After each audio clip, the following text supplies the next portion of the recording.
Greetings, everyone. Welcome to a Saturday night with this guy, Kev, on Black Men Being Brutally Honest. Long live the habitual line steppers, by the way. And as you can see in my labeling tonight, if you wonder where Kev was last night, if you had watched any given Sunday last week, you would have known that I had said that I am no longer doing Fridays. I'm doing Saturday, Sunday, and Monday. So, kind of a change a little bit, just have to.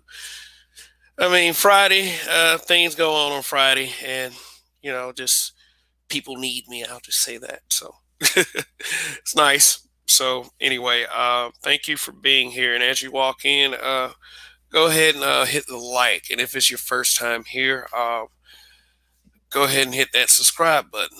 And let's get on with it.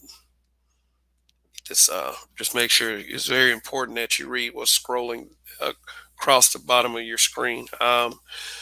This is a very opinionated viewpoints that I give, and I'm sorry.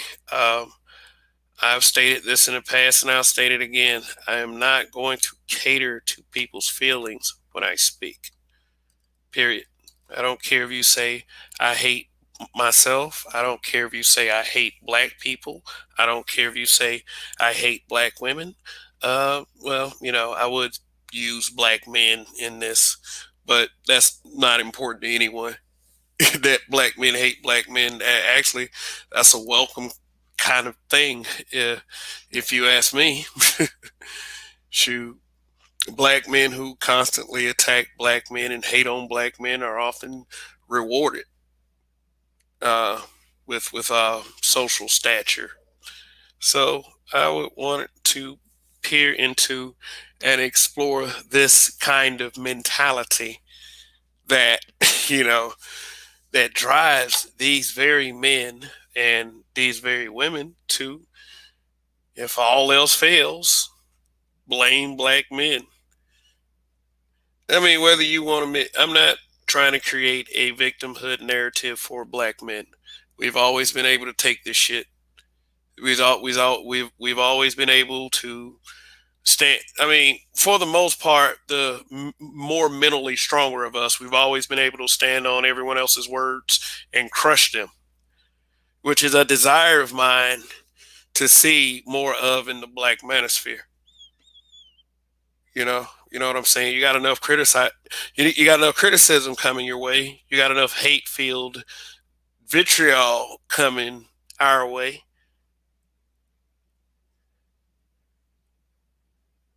But when is the crushing going to begin? They're blaming you anyway for all the disarray, all the disenfranchisement, all the division, like all these words that begin with D. So I would like to dive into what drives these people to do such things.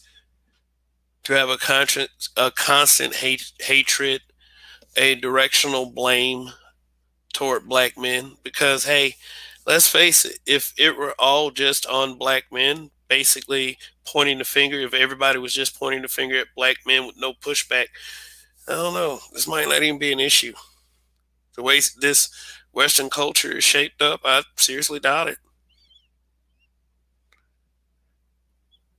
But in all of this, whoever is listening, I will say this: do not feel sorry for the black man.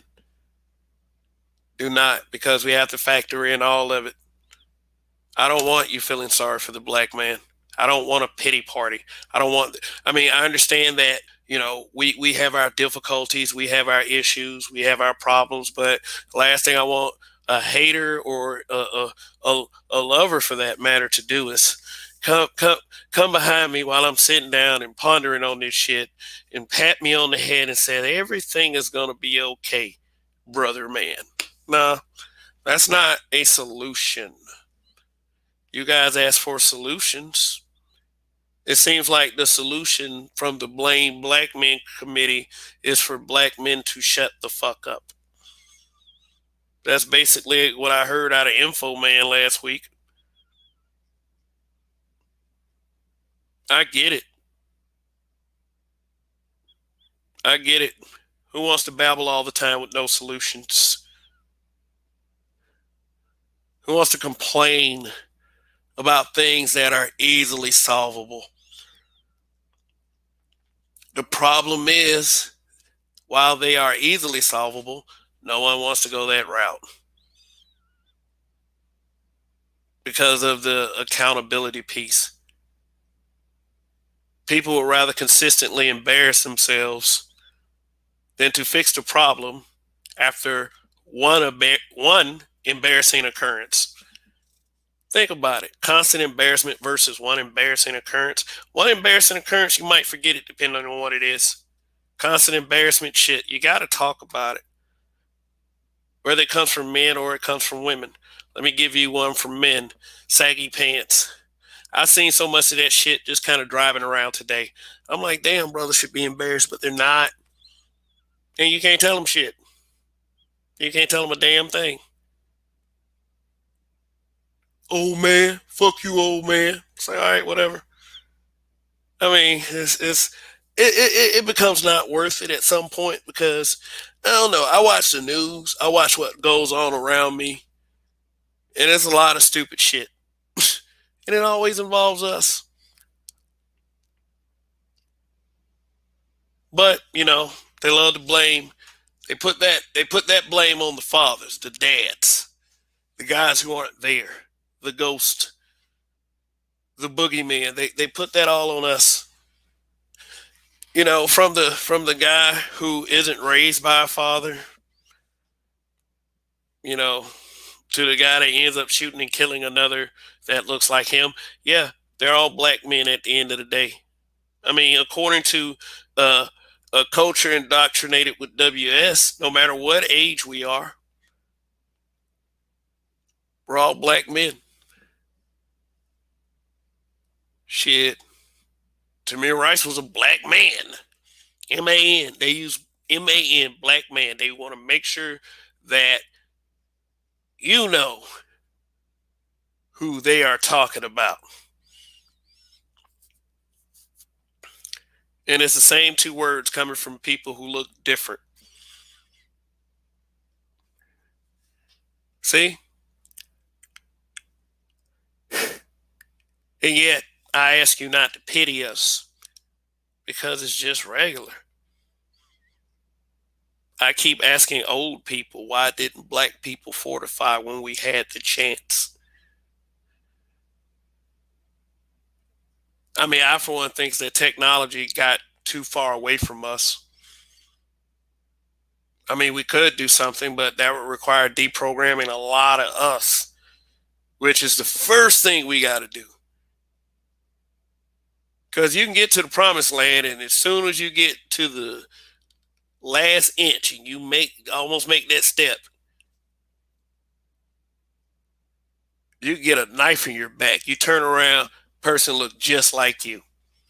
You got to get rid of them motherfuckers. I ain't saying get rid of them. I'm saying maybe deprogram them because a lot of those guys are useful. See, this is what I don't. This is what I don't get about the pro-black movement. this, they have all these goalposts, all these bars. What's supposed to be black, and they put them all on black men. It's like a new version of guess how many jelly beans are in that jar.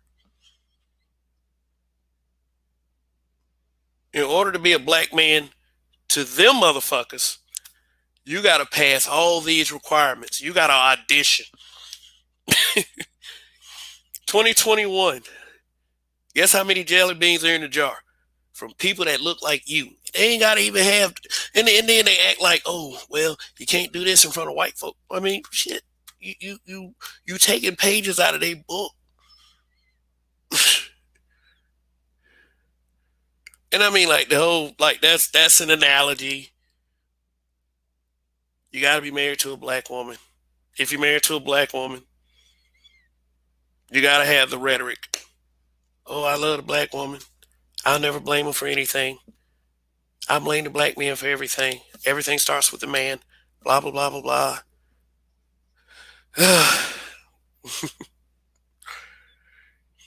I get it. I get it. Y'all don't want to hurt no feelings. I mean, my thing is adults. Adults. I can't tell you relentlessly on Facebook how many brothers I have gone at. Like some real shit. Call it what you want. People get mad when you tell them the truth, especially our people. Oh, they blame me for that. They'll use the easiest thing they can go to. You bash black women. I know it doesn't seem that way up here in these YouTube streets. They'll try to stick it on us like that. Anyway, if you say anything about any black woman, you're done. You're labeled. You're finished. As a black man, they'll blame you automatically. They'll come up with everything. You don't own anything. You're not building anything. You don't build. Oh, because you told the truth. Oh, because you told the truth. If about your experience or about what goes on in this Western culture, you are more to blame than anyone on this planet. So you think that we take the blame, that you put the responsibility of fixing it on us as well. So in order to fix it, we can't take direction from you because it's still a problem with you in the existence. And when I say you, I mean the people, the naysayers, the ones who blame black men. You were stewing in it as well. See, that's what I keep telling people. If it's a failure on black men, it's a failure on black people because you were sitting right there. I know you don't want to believe it. So what makes you better than everyone else? What makes you better than these so-called conquered black men? Nothing. And the irony is that the main ones that point the finger are the ones that's giving birth to these motherfuckers that they say that are conquered.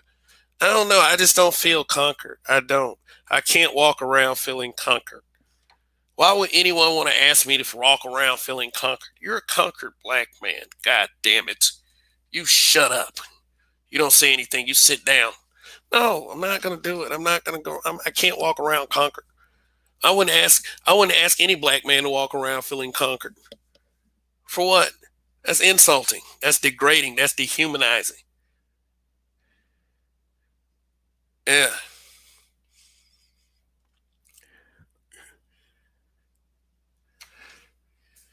So yeah, I see y'all in the chat. I hope y'all pressing like on this video. I mean, I can't make you do anything realistically, but you know, let's just read the bottom of that screen. And yes, weekend warrior. But that goes into the beginning of the week warrior too. So yes, I'm moving to Monday instead of Friday. So check out Perfect Timing Podcast with Big D Rants. Friday nights he started up. Last night it was him and Rogish, the build monger, who comes over here quite often and frequents our panels here in the Habitual Line Steppers camp. So check out Big Dennis. Interesting guy with lots of energy and lots of enthusiasm for the Black Manosphere. And I do think men who are in this space with his energy need to be highlighted. Period. He's down for the space. We often we get wrapped up into people who are against the space, and we get wrapped up into people who say stuff that is against the space, and it's controversy, it's drama. I get it. That's what we're attracted to. There's no way around it. Almost. You can't make the human choice for it to not be that way. There are channels that people are learning quite a bit from that are not highlighted. Now, and I'm not saying it in a way of you should be watching that, or you know, though maybe those people who do you feel don't get the like in the views like that. You know, maybe those people are missing something. Hell, I mean, over here on this channel, I will be the first one to admit there's some evolutions that will be made. Period. I see, I see where a couple things here and there, and I got ideas. This is not going to remain like this forever, but you know, I do get lots of comments stating that, hey, Kev, you kind of cool the way you're doing right now. So I do appreciate those people as well. Everything ain't got to be like a monkey flinging poo kind of exhibition. You know, I try. I would love for the space or any of these YouTube spaces involving us to get to that point. But in order for us to get to that point and for it to really be productive, there has to be some corrective dialogue. And you're asking black men for leadership, and that's exactly what you're going to get. You're going to get some corrective dialogue. Because I mean, like, I don't know, it's selfish of me, you know. And I tell, and people always do this. What if it's your daughter shit when they ask these little questions about people like Bill Cosby? Yeah, I'm thinking of, you know, what if it was my kid as I look how things are going to be in the next 10 years from what I see out of a lot of you now. Okay, it's going to be rough out here from the way it looks. And you know what? I'm not going to be too happy about it. I'm going to control what I can. But it's always her in mind. And understand that, you know, that is the air of responsibility that I feel as a father, as a black father, as a black dad. You know, if that annoys you that I'm saying that, black patriarch, black dad, African American father, melanated father. Come on now. It's you know, that's important to me. A lot of what drives me in this space is the fact that I've fathered someone. Period. You think I want people to keep fucking shit up? No. No, Big Dennis doesn't want people fucking shit up. Juan G's, what's going on? Coffee Nino, what's going on? What's going on, you guys in the chat? Cortez Smith, what's the dizzle? For shit, let me not get corny. I was finna say, what's the dizzle for shit? That shit was back like 1997. I just showed my age. What up, Mr. Imp? Cam Robb, Tyrone Church, Black in Effect. All right. Damon Glass or Damon Glass. Oh, J3. Thank you for the super chat. Appreciate it. The money is for the thumbnail. I don't know, man. Some things happen by accident. I ain't exactly like, I was just like, fuck it, let's keep it. All right. Yeah, man. So blame black men. Let me try it for a second. Let me blame black men for something real quick. Let me see. I don't know, the air I breathe. Because guess what? If my daddy and my mama ain't ever hook up, I wouldn't be breathing this air right now. You know what I smell in this air sometime? If I get by the wrong person, a fart. And because of that fart, my nose was invaded with a stench. And then I had to think back, Dad, black man, this is your fault. It's your fault I smelled this fart. If you ain't hook up with my mom, shit, I wouldn't have had to smell that shit. All right, guys, did that work? How was that on a scale of 1 to 10? Like, seriously, how was it? I give it myself. I give it a 5. I mean, I can't, if I'm faking it, I can't really put my emotion in it. I will say this. I don't know, niggas doing stupid shit that you is irredeemable. Yeah, I definitely blame a black man for that. See, that sounded more realistic right there. I mean, whatever condition you were raised in, at some point you became a thinking adult. If you made the decision to take someone's life and you're an adult, that is your fault. Period. It ain't got anything to do with how you're raised at that point. Unfortunately, some people are raised different. Some different people have different moral codes and moral ethics, but it should never ever affect someone in such a negative way that it takes someone's life. I would definitely blame a grown ass black man for that shit.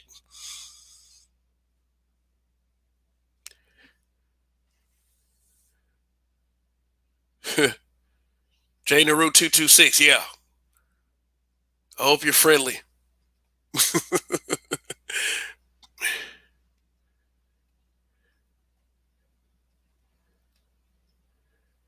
Perfect Timing Podcast agrees. 5, yes.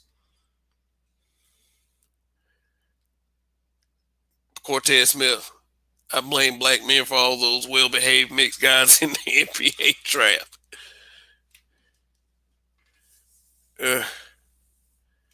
Uh, okay, well, let's do a refresher. J Nero 226, but welcome anyway. Oh, we got 34 watching. Let's see if those likes are matching up. Okay, real quick. By the way, welcome everyone. Welcome everyone. 36 like, yeah, the likes are matching up. But yeah, what about real talk with Yanni? LOL, real talk with Yanni. Yeah, yeah. The black men are to blame for that too. Black men are to blame for wigs and weave. Yes, I'll show you that little clip later. Hopefully, it doesn't demonetize. But fuck it, let's have some fun tonight. All right, let's see narratives and dialogues with Coffee Nino and I'll let you tell me how that's pronounced one day. In and out of the space, we've been hearing a lot of great things lately, far as men talking red pill levels on Kwame Brown and things that Judge Joe Brown have been speaking. Uh, Coffee Nino. Uh, yeah, I mean, I would have to actually say that I appreciate the very realistic dialogue from Hassan Campbell. I know that he says a lot of things and involves a lot of things that is kind of off. I will tell you, I never really agree with anyone 100%, but I would say this. Yeah, I appreciate him not, acting like a fanboy and, like I said, giving very realistic dialogue to Kwame Brown. I mean, Kwame Brown bus life. I mean, cool is whatever. I'm glad he's visiting upon some brothers in the space. So that's I would say is black men networking black men. Whatever you have your opinions on it. If when I open up the panel, if you want to share your opinions, anyone who is hold up one second, by the way. I didn't do what someone told me to do. Shoot, I should have just did it that way. Hold on, let me just bear with me one moment. Uh, yeah, but anyway, yeah, I definitely okay.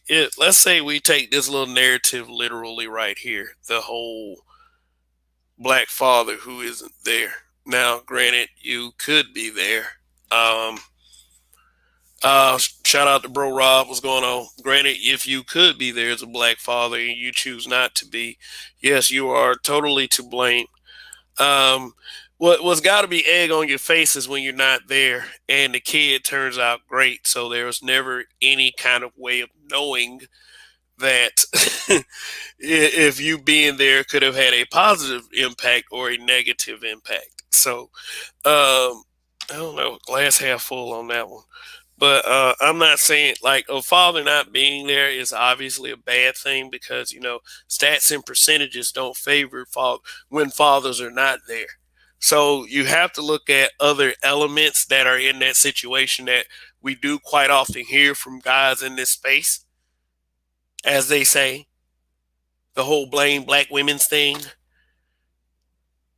But the father not being there, blaming that particular element, blaming black men for that, that's not necessarily a bad thing because it does establish the necessity for the father to be there. But that's a double-edged sword because he needs to be father material. But we all know what happens. I mean, if properly educated, because the way people are acting right now, are they even being properly educated? Do people even know if you shoot a nut up in a woman, then she could get pregnant? Because some of us are dumb out here. The logic is insane. So, education, yeah, education is key.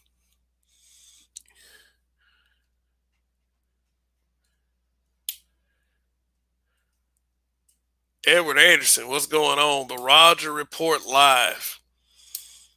All right, just one moment. Let's see, I'm gonna have to drop the link in the chat. Just one second. I'll just because this is a sort of a passionate topic for some of us. There are some things that black men need to take responsibility for, but let's just go ahead and admit that. Let's have the temerity to admit that a lot of this shit is just highly exaggerated, and then a lot of this shit is just for no fucking reason. And we need to have the balls enough to admit that. So, whatever you feel on it. All right. But like I said, look at that. Kev equals Saturday, Sunday, and Monday. I will be coming to you Saturday, Sunday, and Monday instead of Friday, Saturday, and Sunday. So, for the ones that didn't hear that when I aired last Sunday, I'm really I like to say my bad. Maybe I should have put it in my community tab. You know what I'm saying? And thanks. Oh yeah. By the way, every everyone who has been like liking my post in my community tab, that's great. That's awesome. I thank you for that participation. I get like some posts. I get as many likes as some of the bigger YouTubers. So I appreciate that kind of support. And that all of that stuff does wonders for the algorithm. Uh, Cam Rob. That's why I'm scared of the critical race theory topic, and they don't even know what it means. Well, that must have been a conversation that was going on in the chat. Let me look at some of these comments. Black Light Revelations 2, what's going on? Who is popping firecrackers tonight? Jeez.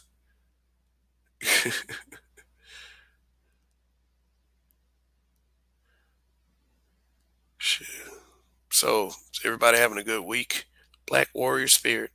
Us Black Kings are responsible for defeating the French Revolution. Toussaint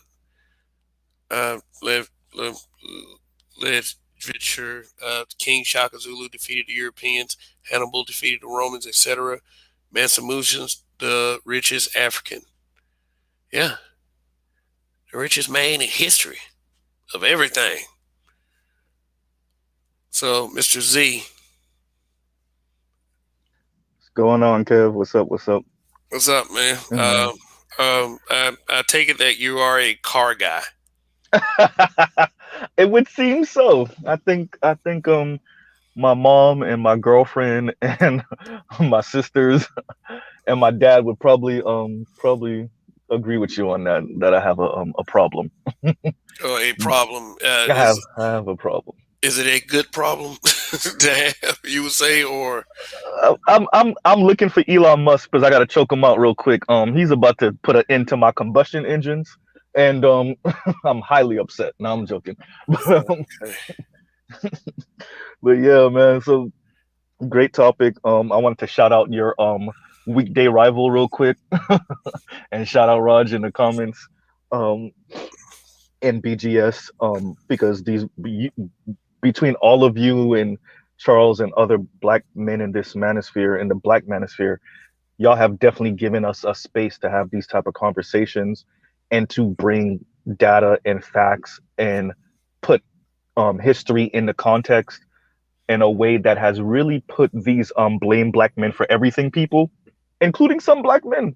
Um, it's put them in a really messed up position because, excuse me, for decades they've been able to use white money and white media to denigrate black men, right? Even if it was on black platforms, those black platforms were being funded by white entertainment houses. And now with social media, this is one of the good things about social media. It's definitely democratized the town square. And so we can have these conversations and we can bring data right into the conversation and be like, well, actually, contrary to popular belief, just because your father's not in the home, let's say y'all didn't get married, you did knock up some random woman. Just because you're not in the home with her doesn't mean that you're some absentee father, right? Um, we also can see that fathers that are married to the mother, they're more active in the child's life in the black community than in other communities, right?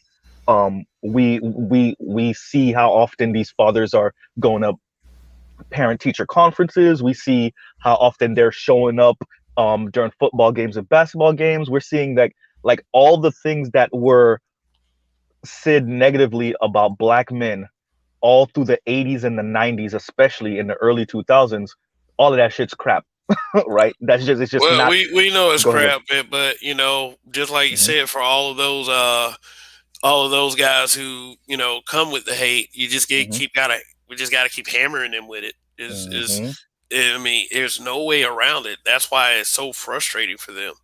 And it's just I have to actually make myself listen to people who spew that garbage.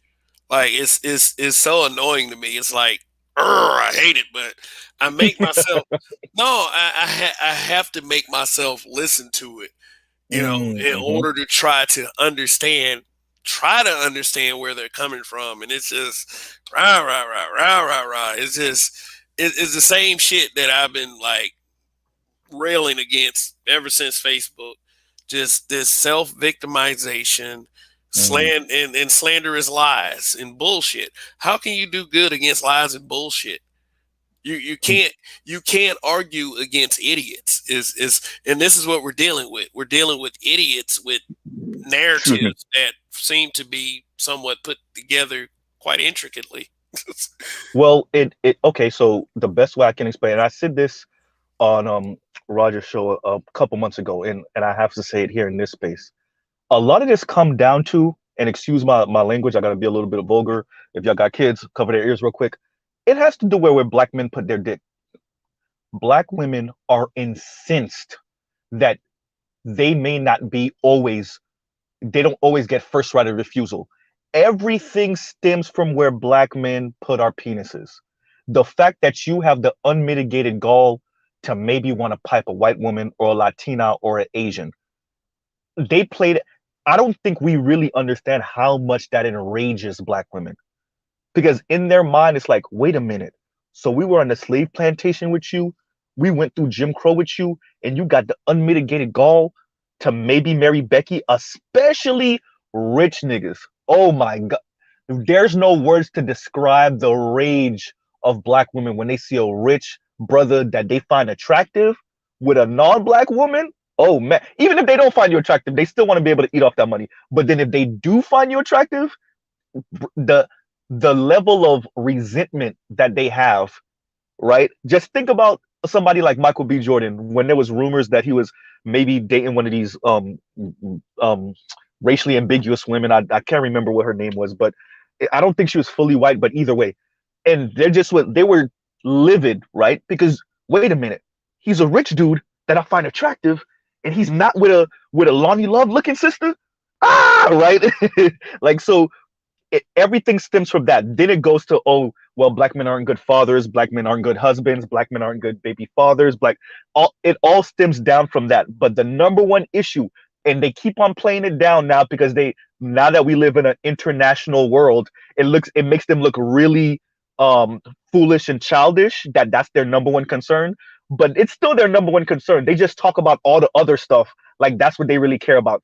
They don't really care about it like that. What really matters is that black entertainers, athletes, singers, rappers, football players, basketball players marry and date either light skinned black women or non black women altogether. And that just enrages them. And everything else is just noise and excuses. They really don't care whether you're air quotes good father or not. They care where you put your penis, especially if you're a rich black dude. And I'll pause right there. Yeah, well, like you saying that it sounds like that something I used to use back in the day, the sexual frustration gender war. It all roots down. Every problem seems to always root in sex for some reason. It turns into a massive shaming campaign. And whether they want to say something like, "You're not taking care of your kids. You fathers are not there. You are community penis. Your dick little." Everything's from sex. Everything is from fucking sex. Well, that they've adopted much of the master's way of viewing the world. Excuse my background because I am at work right now. But yeah, so no, they've adopted much of the master's talking points where it's like, well, you're not a good enough stud, you're not a good enough prize horse, you're not a good enough, right? But really, it's and you reiterate. See, think about it like this: if you're an upwardly mobile black man and you are dating or married to or find non-black women attractive, you legitimize much of the insecurity that sisters have, right? Because in their mind, it's like, well, I may not like what I see in the mirror. I'm particularly thinking of people like, and rest in peace, Kanye's mom, right? And I brought this up before. This is a sister. She was a professor, Africana studies, if I'm not mistaken, um, from Chicago. So this is a sister like rooted in the history, right? She know what she's talking about.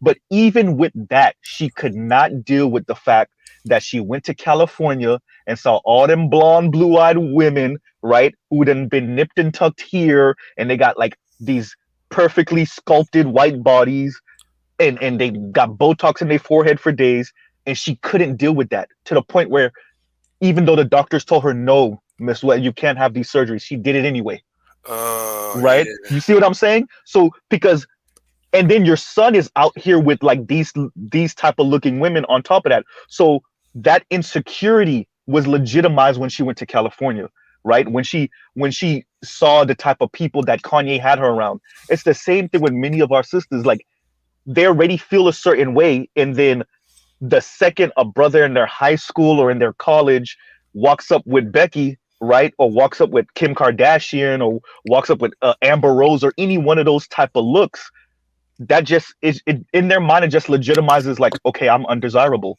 right? And that just it kills them inside, and then that's how they start to be like, well, black men are the problem and black men are the reason for all of my problems in life, so Well, I mean, that's a two sided thing. You you can't sit up there and say like that brothers are thirsty and creepy if you're going to turn around and say that you don't feel attractive or anything like that. I mean, I understand that there are thirsty and creepy guys out there, but for the most part, and like I said, when I go outside, when I go to a grocery store, I see all kinds of black men with all kinds of black women. I don't see why I mean, and it is just me. I understand that as a whole, society doesn't drag on what I think or believe, but it's enough. Like everyone looks good in it. I don't even know how to put this, but I'm trying to put it in a way that even makes sense. um, why is it not good enough for the people around you? Oh, I mean, why is it good enough for the people around you, but it's never going to be good enough for society? Why are we looking for that validation from society itself? You know, why does society make us go through things that would eventually make us kill ourselves? Like, you know, that Brazilian butt lift thing that's going on, that shit ain't safe. And that shit is starting to look kind of like that shit starting to look kind of creepy within itself. I mean, shoot, I'm starting to call that shit Halloween butts. I mean, I'm sorry. I'm sorry, but I mean, shoot, you don't. I mean, they, like I feel like on their path to doing that, there's at least 100 brothers telling them that they're beautiful. So that's it. And I see brothers do this all the time. So them saying black men, them saying black men don't think black women are beautiful, that's a fucking lie.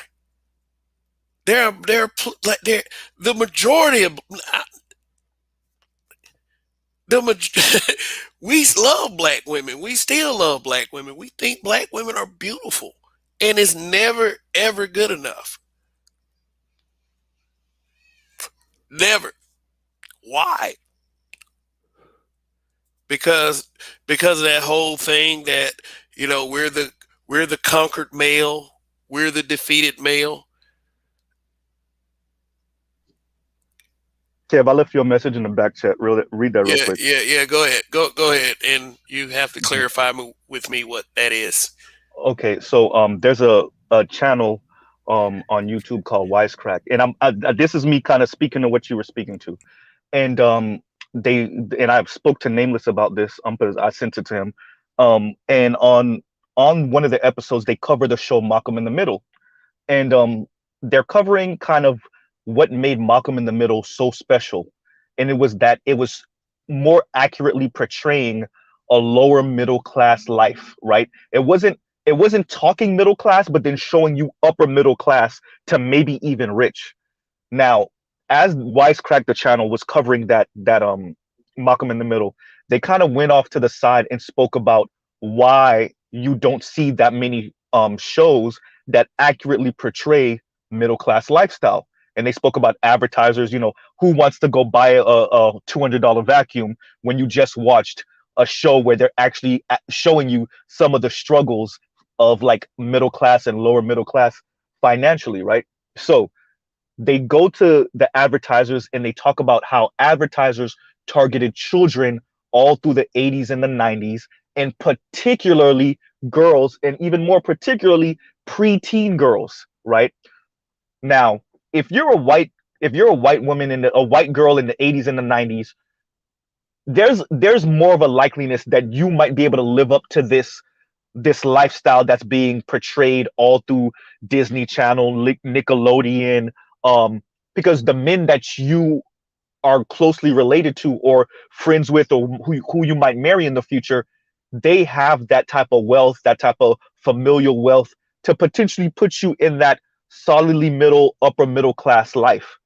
Black girls are also watching this, and this becomes much of their standard, right? This goes back to Mr. Samuel show, where when he asks the women, what do you think the average man makes? They say 75,000, which is close to double what men actually make. Median income actually make. Men in America, median is something like 38,000. What I'm saying is they're they're delusional, and then the delusion. So you got to mix their natural hypergamy with their delusion, and then the fact that there was billions of dollars of television that they've watched since the age of pretty much being born to 20, 30, 40 years old, that was targeted to them, that made them even more delusional, right? So that's, if you just look at women in general, it's bad. Then if you specifically look at black women coming out of Jim Crow 50 years ago, right? Coming out of the crack era all through the 80s and 90s, just imagine how delusional they are after watching decades of this type of propaganda that sold them a particular lifestyle, and what the accoutrement that come with that lifestyle, when they're not when they're not there, even with their education. From when they do get educated, they're not there. Even when they marry a man, air quotes, on their educational level, the type of lifestyle that most of us in the black community are living is it's not represented on television. And so that just makes more and more young people delusional. The difference is men, we got to deal with that right out the gate at 18, right? Whereas women, because of traditional man female roles, they're looking for a man to provide this, and they they've been, oh, what's the word? I'm like gassed up to think of men in a position that most men, not even just black men, most men are not in. And then when you add race into the mix, yeah, they're just completely delusional. That's why they look at black men with, well, one of the reasons they look at black men with all this resentment and anger, because it's like, well, you're supposed to be here and you're supposed to provide me with this type of lifestyle. And it's like, yeah, no, right? So I'll pause right there. But what do you think about that? Like, billions of dollars of propaganda that gas them to think this way, and then now that they can't live that life, now it's black men's fault. How is white money black men's fault? No, we were supposed to have it figured out. If you are not already in a position of success, which is the reason why they show you the rich black guy with the white woman. They always show you that shit. Every time it happens, they show it to you. They show it to you in mass. When you know in real life that's not the case, that most black men are with black women. They don't really highlight the black couples like that. You'll see them in passing, especially like if they win the super if a football team wins the Super Bowl, then you'll see the the team members celebrating with their families. But let me let Roger back on. But you're right. They have invested billions and billions of dollars in propaganda, studying trends, watching, the like the trend in what people buy, the trend in what people, I would say, subscribe to, as far as like I would say a magazine subscription. A magazine subscription back in the 80s.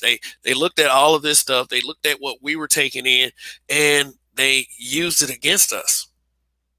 I Yep. mean, it's just like Google. Google, like if you're ever on Google and you're doing a web search, they put together a profile of who Mm-hmm. you are, so they can come up with any kind of perfect scenario for you to ensnare you into what they want you to believe.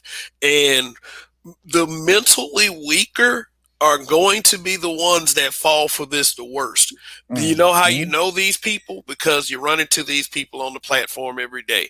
People who argue with you with the dumbest fucking reasoning that you have ever heard in your fucking life.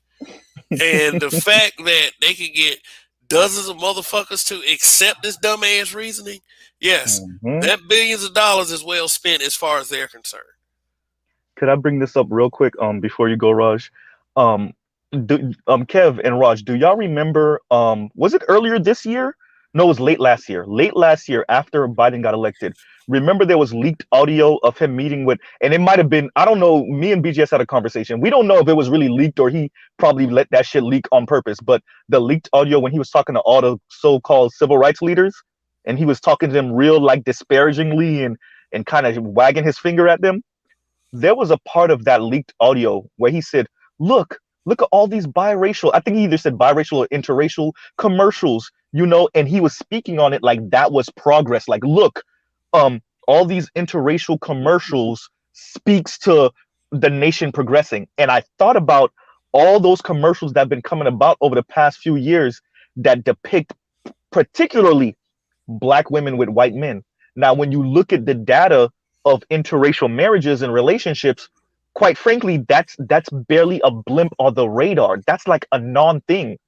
But when you have certain upwardly mobile black women that do work for these ad agencies, excuse me, when they work for some of these television channels, they're producers and stuff like that. Some of them are with non-black men, so they want their lives portrayed on television, even though the masses of black women are not. So it does give black women this idea like this is way more accessible than it actually is. But I thought about the insidiousness behind when Biden said that. Much of that was like him saying it because he see it, but a part of me was like, you're also saying that because y'all are gonna push that, even though you know it. Not only is it not happening, it's not gonna happen because that would, to a certain extent, that would mean white men aren't as racist as they actually are, and that's it's just not. It's not what's actually going on. And I'll end with that. Like the media and its portrayals definitely have an effect on our mind. And like you said, Kev, the more mentally weak of us, we really think that these portrayals on television are more accurate. We don't really understand. Like the commercial isn't only the propaganda; the actual television show is the propaganda also, right? And I'll pause right there. All right, Mr. Z, and I will say this: I bet you Biden has the suckiest poker face ever. It's like if you want to know what the plans are, just watch that motherfucker, man. He just gives everything away. It's like even Obama's been hot mic'd. Don't underestimate the ability for Joe to fuck shit up, and that's probably Right? why. Yeah. Like, Yeah. so Roger, go ahead and speak, and then we want to get Bro Robin in there too. Let's go. Well, I'm gonna say this. I didn't hear the Joe Biden leak, but I'm gonna just be realistic in how I view the world. Do I really believe a president or a president elect is really gonna have some leaked stuff that they didn't really want out, as much power and control as they had? I find it hard to believe that they actually got Exactly. something that they didn't want heard. That's just the way I look at it. Secondly, when it comes to the propaganda, man, are we talking chickens or the egg? You talking about black women working for these ass backs. You talking about black women who want white men, black women who some of them are having sex with white men, whether they can get the relationship or not. And you telling me it's propaganda because they put black women with white men in commercials or on TV shows when that's what they want? You really think they're not suggesting that themselves? Plus, it ain't like black women and white men ain't been having sex with each other since they've been brought to the plantation. That's old news. So why wouldn't they put it what they want? That's what you do when you have control over the media. You put out what you want. So what's to make me think that these people didn't want that message put out there? I don't know if that's necessarily propaganda because you're servicing your audience. And everybody in television and everybody in the mass media and all that, everybody knows whether they do it or not. They know if you're finna do this just to make money, make sure it's interesting for women so they'll buy products. It's not a secret That's formula. true. Everybody knows it. So I don't believe no white man got put with any black woman if it wasn't I don't believe it.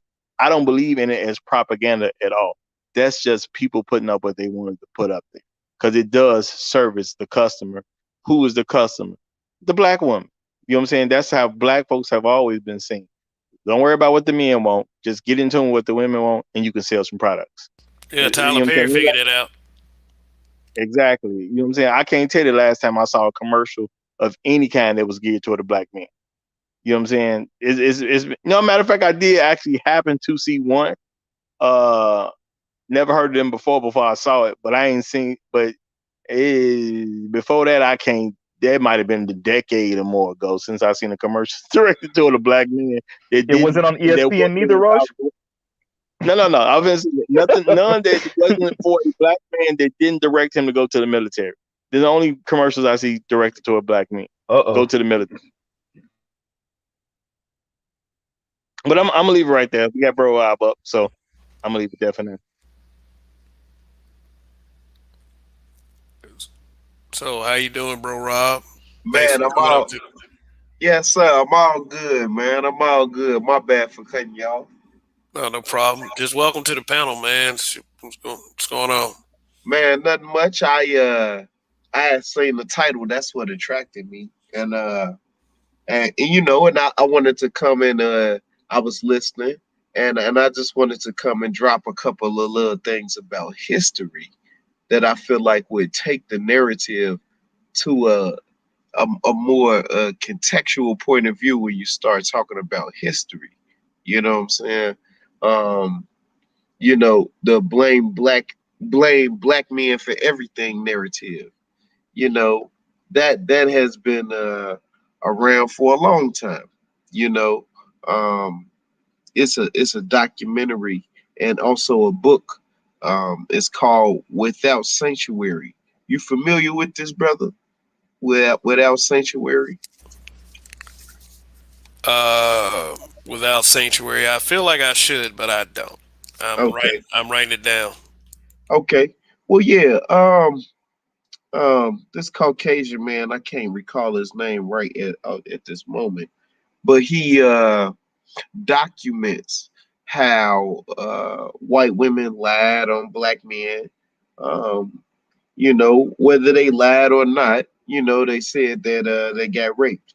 So sometimes these white women wanted to have sex with black men, sometimes they didn't. You know what I'm saying? Sometimes they just lied and said that it was rape. You know what I'm saying? And it's another book that references Without Sanctuary. I think it's called A History of Black Business. And it talks about the rise of Ida B. Wells and how they used um, the lie that black men was raping white women to destroy black business. Um, and this is a narrative that started directly after the Civil War. I got several news clippings that would support what I'm about to say.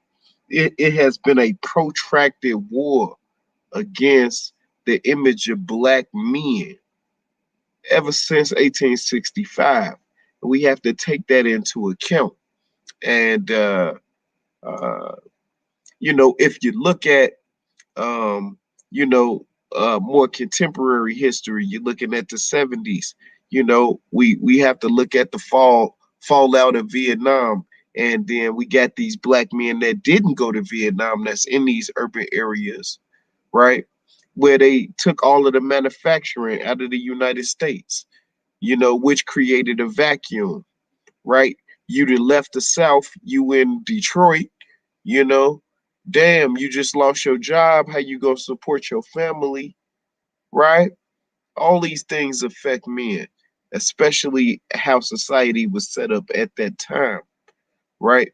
Which created a vacuum of leadership in the black family, right?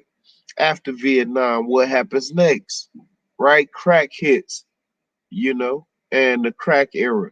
We definitely don't talk about the effects and the impact of the crack era, right?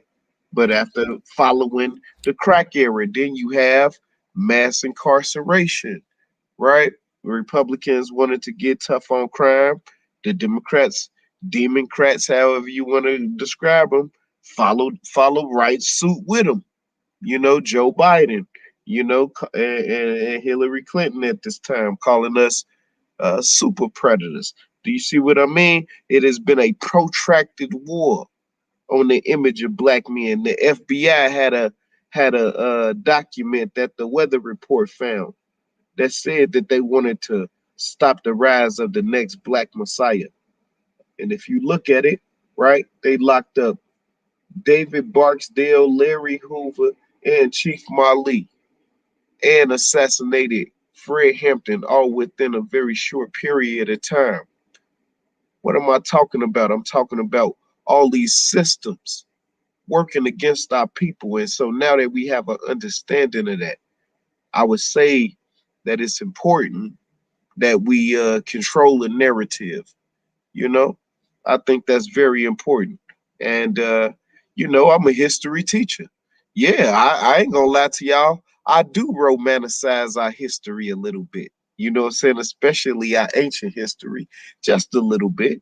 You know what I'm saying? Because I want to build some self pride in our kids. If you dig what I'm saying, you know what I'm saying. So that's what I wanted to add to the discussion. We deal with it on a surface level and at the current moment.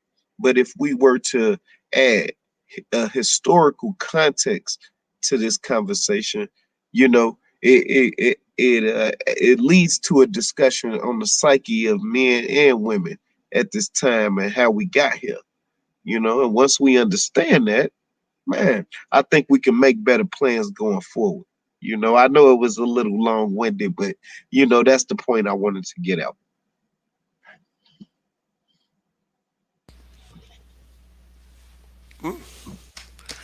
All right, bro, Rob. Yeah. Thank you for yeah. You covered a lot in a short amount of time.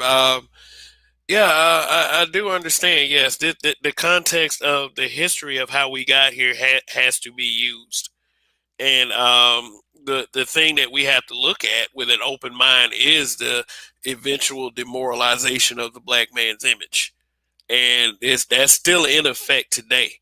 And if you've noticed any attack that we do on these demoralizations, then we're immediately attacked. So what we have to come to is the realization on how to defend against these things. And one thing that you did point out is that we have to control the narrative.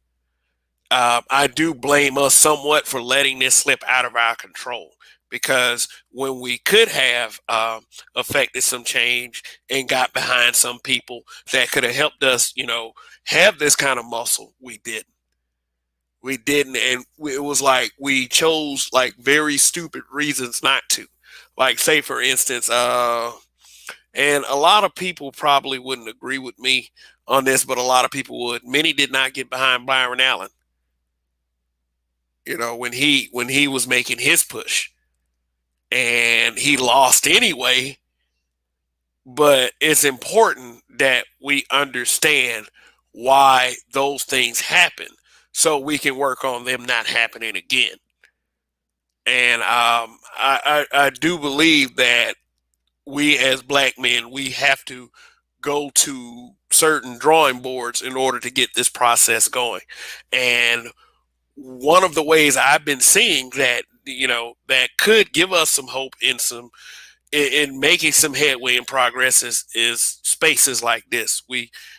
I'm not saying that we have to begin with spaces like this, because there are so many things that you can do in your community to get our people started, and yeah, and with the children, for some of us that have very young children, we have a chance to put them on the right path right now.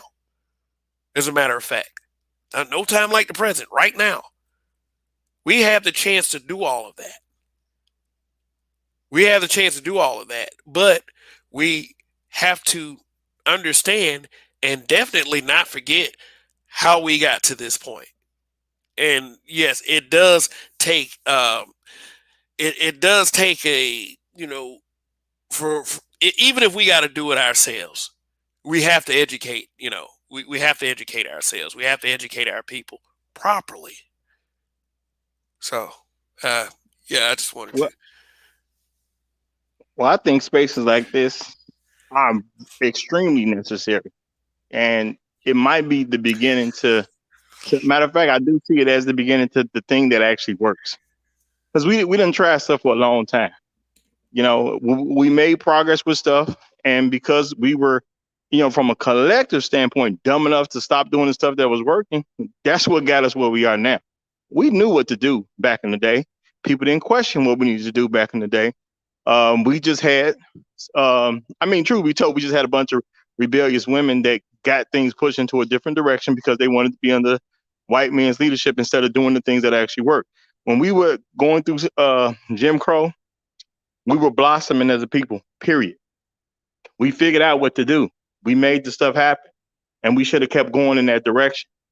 We stopped, and now that we got more than 50 years of history behind things changing and the Civil Rights Act and all that, we can see we stopped going in that direction at this particular point. Now look at where we are. This didn't work. Let's go back to what was working. That's what I look at it, what we should be doing. Yeah, I'm glad that you have brought up the civil rights movement. I think it's very important that our young people understand, right? That the civil rights movement, we made progress, but like you said, we also made some very critical mistakes. We blended towards the end of the civil rights movement, where it went from civil rights to black power, and then the black love movement. We talking about the 70s. We talking about Leroy Woodard. Uh, he changed his name. Man, but they had a meeting in Gary, I believe it's in 74, 75. At this meeting, they talking about how the movement should go forward. And if you're looking at it, it's no jobs in the city. So this is very important, y'all, right? Moral depravity set in. We talking about the start of generational poverty, right? Um, uh, uh, me and Raj, we both from Chicago, right? Man, the projects wasn't always like how they was. You know what I'm saying? This used to be a very beautiful place to live, right? But when all of the jobs leave, this sets in the first generation, second generation, a generational poverty. By the time it get to us, right? What are black women saying to their children contextually, right? They certainly don't want to produce another personality like a Fred Hampton. My bad, I've been saucing a little bit, but they certainly don't want to produce another Fred Hampton in their household. Oh no, no. See, look, you got to act like this, you got to act like that. But contextually, that makes sense to me. Do you see what I mean? Man, they seen what happened to this man, Oh, right? it makes sense for it makes sense to mute the child. That's what you're telling me. Yeah, in a general sense. I You know, said if this you when I first yes, started sir. this. Oh, I'm Go sorry, ahead. Rob. Go ahead. Go ahead. Go ahead. I said this.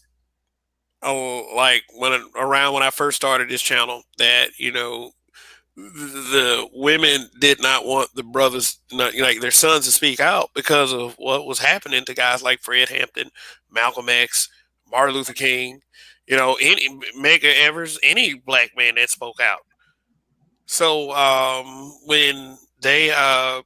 when these women say today that these brothers are scared and afraid to speak out and they are defeated and conquered, you know, they either don't know these things or they leave this stuff out. You Well, know, well, again, right? What? And I'm glad you bring that up. Contextually, right? Yes, I can see why a mother would say that. But then at the same time, if we dealing with it on a surface level, where we dealing with it with only the circumstances of right now, right? Then yes, that produces those talking points. You know what I'm saying? That's hard, brother. Man, you would have to show some work because it'll be hard to get around them. You know what I'm saying? You know what I'm saying? If you think about it. But I think y'all get them far too much credit. I'm just gonna keep it real. Um, from what I see, our women just want white people to win, and that's it. And they act like people who want white people to win from a general standpoint, and we don't call them out for it, so they feel comfortable doing things to help white people win. And that's just what it comes down to at the end of the day. They haven't had the answer to black men on why you're doing all this stuff to help white men. We don't go at them for that, not from a general standpoint. Why would you soften that boy? Why would you Because teach that boy to be a because coward? because I'm in my mind, I gotta be hopeful that I can produce more personality types like a Fannie Lou, like a Angela, you know what I'm saying? Like a Betty Shabazz. You know? These are the women that we need to highlight. Because this is what we gotta push into our daughters' heads, our nieces' heads. These are the Well, images. I agree with that, but that's what I'm saying. We as black men got to call women out for not doing it. If you see them raising boys wrong or raising girls wrong, and we don't call them out, who gonna do it? Well, yeah, The I white mean, media ain't I gonna won't do it. I won't never stand in your way. You know what I mean? All I'm saying is the counteraction to that. Cause see, that's what I'm looking for. I'm looking for balance. I'm looking for balance, not perfection. At the end of the day, people gonna be who they are, Raj. Hey, me and you both know that, family, right? And Absolutely, yeah, absolutely. it's because of their nature, right? So what if we were to produce a society where there are consequences for certain behaviors, right? There you stick out like a sore thumb because you're not appropriately going along with a narrative that we set forth. See what I mean? Let, Like let me I'm ask. thinking I'm about sorry. the solution, G. That's what I'm thinking about, bro. Hey, What narrative did we set forth? Like, are we talking about the narratives that black men are setting forth about black women, perhaps? Um, you know, cause like the thing is, once we start I mean, you know, it is perfectly fine to speak in generalizations, right? But if I would have just start highlighting, because she just one of my favorite people in history. If I were to highlight a Fannie Lou Hamer, Fannie Lou is the type of woman that if I had a daughter, I would want her to have a Fannie Lou spirit. You know what I mean? I don't want to run down her highlighting it and all of that. All I'm saying is that, man, y'all look into her story. It's inspiring. I You know get what I that. mean? I get that, and I get highlighting all the good black men and black women in the world. I get that, and I'm not trying to speak out against anybody or anything, but when you have a problem in your community that is, it seems to be a consistent behavior, all the highlighting the positive things in the world is not going to get rid of that. It's not. Well, It is. all I'm saying is, there's nothing wrong with highlighting the people who do things right. We should do that as well. I know, just like I highlighted Felicia Rashad the other day on my show. You know what I'm saying? Been a pretty good example for black women. Not a perfect example, but a pretty good one. But my thing is, make the traders uncomfortable. We as black men gonna have to get to the point where we're okay with making traders uncomfortable. If you can be a trader and be a trader in comfort, why not be a trader? Right, exactly.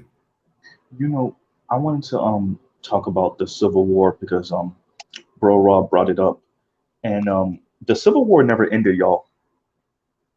Right now, we're allowing the white right and the white left to kind of use us as a pawn, right? The Civil War never ended.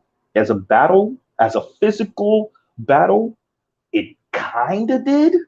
And I say kind of because some of these police officers, you check under their vest, you check under their shirt, and there's a Confederate flag a tattoo on them, right? So the Civil War kind of ended. Well, the battle kind of ended, but as a prolonged project between left and right, using the black community as a tool against each other, yeah, it never ended, right? So that's number one. Number two, you know, the idea of using black women who have stood with us and who are a pretty good example. Um, yes, right, as a tool of this is what a good black woman, this is what a black woman that stands for us looks like.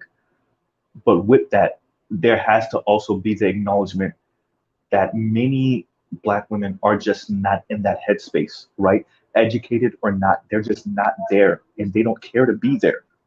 You know, there's that also. We just there's so much um, change that has happened over the past few decades when it comes to being able to shame people, being able to give people a good example for something.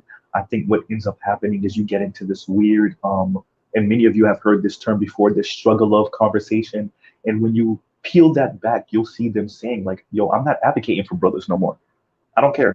I ain't going to no protest. I ain't advocating. If I meet a politician, I ain't saying nothing right. I'm not riding with them anymore. Right.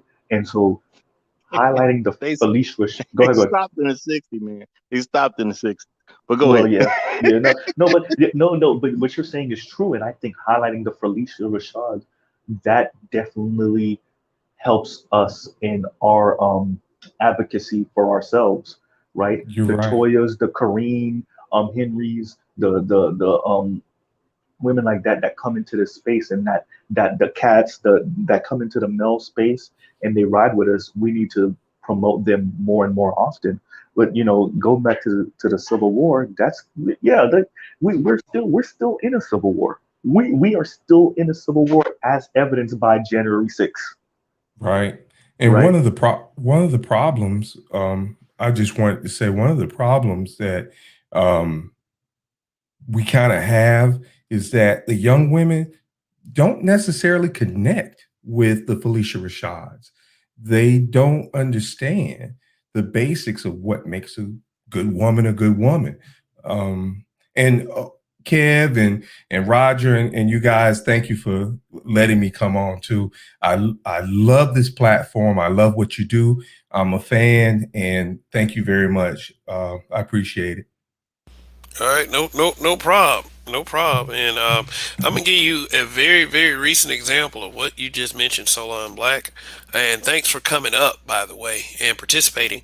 Um, when Monique told sisters not to wear bonnets in public, to protect their images because she was seeing too many of them. She saw that as a way of trying to communicate for our betterment.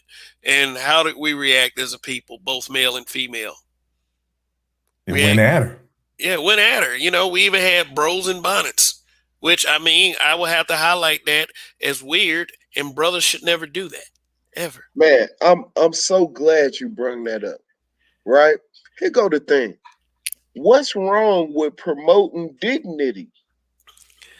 What's wrong with that? I actually, this is just my personal opinion. You right? To each is not really own. It's not appropriate to be outside with goddamn house shoes on. That shit just not appropriate, bro. It's That's not true. appropriate. It's not appropriate to be walking around in pajama pants. You know what I'm saying? And me and you in the same restaurant. Or man, like, what the fuck is wrong with you? I mean, my bad if your platform if we don't cuss and stuff. My bad. But I You mean, need man, to I read think the it's This Bible. ain't I that think this shit platform. is inappropriate. You know what I'm saying? That's all, man. Hey, I appreciate the respect, man. But yeah, for real, man. But at the bottom of the screen, the last thing said harsh language. So you're All good. right, for sure, for sure. Yes, everyone who watches has that understanding. Hey, hey, I just let it be known, bro, Rob. We might disagree, but I'm gonna be respectful. You know what I'm Word. saying? I'm gonna be I hear you. respectful. Yeah, I so hear you. Can I bring up real quick something about being conquered? Bro, Rob, you brought this up earlier, and this conquered statement is supremely interesting to me, right? Because I come at it a different direction, right? So I'll concede the point just for argument's sake, and then say, okay, then name for me the man outside of white men that aren't conquered on this planet, and then tell me how they women treat them. Crickets, right? You tell me, yo, you got the Chinese trying to do everything they can to get from under the thumb of white people. You got Arabs who pretty much got their asses handed to them with the Desert Storm, right? And all, that's half the reason they did the oil embargo back in the days because the U.S. was backing Israel, right? So Right. you just name the group. How many South American leaders done been murked with U.S. dollars, right? Like name the group of people who you name the group of men you think aren't conquered, right? Like, and that's my point.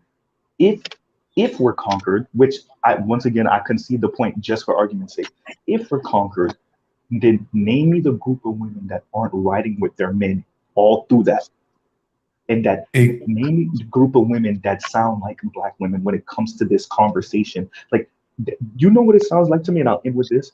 It sounds like if Jewish women were sitting in the middle of Auschwitz, degrading, defiling, insulting, belittling Jewish men while they were being rolled into the damn ovens. You're weak. What? We're conquered. That's the reason. Like, it sounds insane to me. But go ahead, Roger. No, well, my thing is, I don't even, anytime somebody hit me with the conquer thing, I just tell them just straight fact. Conquer people are dead people. So you don't talk to me about dead people because dead people can't do nothing. You know what I'm saying? But when it come down to how somebody else treat their woman, what they got to do with me? Nothing. I don't care nothing about all that. I don't even want to hear that type of stuff. If the man across the street smacks his woman, what they got to do with me? Nothing. And now if you my woman and you smack me, I'm smacking you. Hopefully it's just smacking you. Because I'm going to beat the brakes off you. You smack me, we in the fight. Just that simple. But that's me. Everybody got to respect me, period. And if you don't want to respect me and you can't deal with what comes with not respecting me, then hey, you better just make the choice to go ahead and just give me the respect. Simple as that. But when it comes down to it, I don't want to hear no excuse, period. You got no excuse to be disrespectful toward any man. That's just how I look at it. Now, the fact that he black, and if you black as a woman, you should be giving him more respect than any other man simply because both of y'all black, period. And if you don't like that, you the enemy. It just is what it is. I see enemies as enemies. I don't care what your color is. If you gonna decide to be a traitor, I'm gonna treat you like one. Exactly. I think black men should do that and stop making excuses for them. And don't say they don't understand. It's their fault if they don't understand. Hold them accountable for everything they do and hold them accountable for whatever they believe. So if they believe it's okay to disrespect you, hold them accountable for that. That's absolutely right. As a matter of But you're fact, conquered.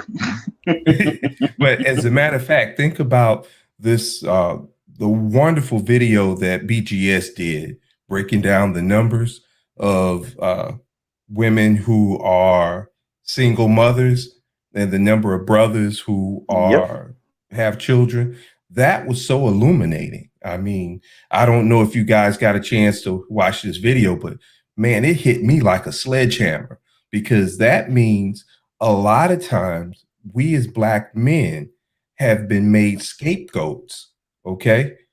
Because you have other groups of men that are creating children with Black women, and they turn around to us and they say we're the fathers, and they drag us through court, and they do all these things saying we're conquered, when in actuality we have less children out of wedlock than any other group of men. Well, the thing is, we just got to accept the fact that Black women are America's hoes. That's uncomfortable for most Black men to just accept. But you can't fix a problem that you won't acknowledge. Black women been America's hoes. What group of men don't know they can come have sex with Black women, and when they ready to stop defiling women as they view it, then they just go back to their own, then find somebody to marry? They've been doing that. We know they've been doing it. But the thing is, Black men have been socialized to be afraid of Black women, so they won't call them on it. Man, Absolutely, I've been Roger. on their hoes. yeah, and Well, I that's the mean, one. Go ahead. and another way of looking at it, though, right? Like, what would make these men so comfortable to where they could hold our women out? You know what I mean? What would make these men that comfortable? I mean, I don't. What you Hey, got? listen. If I had a daughter, right? Yeah, I got two sons. If I had a daughter, hey, it's guaranteed. Man, it probably be a long time before she get married then. Cause she ain't nobody hoeing my daughter out, slutting my daughter out. That's just what it is, cuz. You know what I'm saying? And none of her friends, if they'll listen to me. I'm an About the thing impact is, player, G. And man, that's just how I feel, Joe. no, that's a good feeling to have. But we got to deal with the realization you live in America, you can do what you want to do. So the women are hoeing themselves out. Yeah. Most of them is coming from homes where fathers ain't even there. And the thing is they hold themselves out. Those men are not coming to them to hold them out. They're voluntarily being held out. And then they come to us because we as Black men, they feel we're so unworthy, they can take the holes of other people. That's how they view us. The thing is, we accept them. That's our problem. If we wouldn't accept it, we get something different. That's right. That's absolutely right. And one thing that our group, we don't do, or at least our women don't do, is hold each other accountable. You know, if take the Indian community, Indians, if one woman steps out of line, you better believe the women around her will band together and they'll go ahead and put the stop to the silliness. I mean, man, we speak with so much certainty, you know.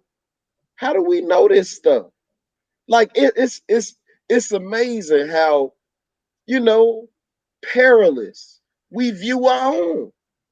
I know so many success story. It's just like that's why I can't look at it from y'all point of view. I just can't, man. Well, bro, Rob, let me address that. Let me address that real quick because I get where the brother's coming from, and so I agree with you, bro, Rob. That's somewhat true, but and I bring Raj see me do this. I bring other communities in the conversation to put context. It's not that I care about them; it's that I put it in the context, right, of what's going on. Yeah, what you're saying, brother, is true. But when it come to white folks, them Indian girls be on the bullshit too. And I know what you're talking about. Them Indian girls be on the crap too, bro. So like I hear what you're saying, but like when it comes to, and this is a global problem, and I hate this term. I'm sorry, I gotta use it, damn it. But when it comes to people of color, when it comes to white folks, we give all type of passes. And I say we loosely, I don't mean brothers in this space. But when it comes to white folks, everybody handed passes. It's not just black people. We just the loudest about it. You know, and I'll pause right there. Not me. I clearly know who white folks is. Yeah. Nah, they don't get no passes with me. Nah, I hear you, Raj. Why you laughing? You agree with me, or you think I'm talking foolishness? No, you're not talking foolishness. But see, the thing is, if you pay attention to our language, we are the only group of people that don't hold our women accountable. Every other person, if they catch their woman being a hoe, they act like it's her fault. We keep talking about it's some man's fault. Yeah. Yep. That's true. That is exactly that was exactly my point. We have to hold them accountable and ourselves. I mean, as brothers, we do hold each other accountable a lot. I mean, I don't know about you gentlemen, but me, if I see a brother, he's out of line, he's doing, he's going on left field, I'll go ahead and say something because I'm not afraid to. I was a former Marine and, I'm a pretty big dude and I can put the kibosh on idiocy quick. But let me say something, not towards you, but just to the point. White folks gave us permission to hold black men accountable. So that don't mean anything. That don't mean anything. I mean, I get why you're saying it, but I'm saying from an overall context of what we're doing as a whole, white folks been gave black people permission to hold black men accountable. Black men, they never had a problem holding black men accountable. But white folks didn't give y'all permission to hold no black women accountable. So as a whole and as a collective, we even hear it in our language. Every time, well, not every time, of course, not too much of anything is every time. But most times when you hear people talk about some woman who got caught doing something wrong, or somebody's saying something about how it's some dude's fault, whether the dude is there or not. People keep talking about how it's some guy's fault. I be sitting there like, bro, she got caught stealing. How is that some guy's fault? Well, she was with this man and he manipulated her and he got her to go into these stores and start taking stuff. Like, dude is not there. She's a grown woman. It can't be his fault. I don't care if he gave an idea. It can't be his fault because he didn't do it. Man, isn't that the ultimate? I'm sorry. Go ahead. No, what I was going to say was, Bro Rob, it's okay for you to not see, things the way the other brothers see it. I just want to let you know on that platform you have this freedom. I mean, I know other platforms may react a certain way, but it's cool. Yeah. Okay, let me give Bro Rob some props real quick. Let me give Bro Rob some props real quick. Yeah. The good thing about Bro Rob is he actually found somebody who was worthy to marry early. That's the great thing about Bro Rob. The issue is the rest of them should have been like his wife. Somebody should have wanted to marry them. Man, I got no issue with him and how he looked at things because he actually caught him a very good woman early. He said he'd been married for a long time. So that means he caught a good woman early. Why ain't the rest of them like her? In some kind of thing, I'm not saying exactly like her, but they should be wifeable, and a man should be able to be proud that that's his wife. Right. It's their fault that they're not like his wife.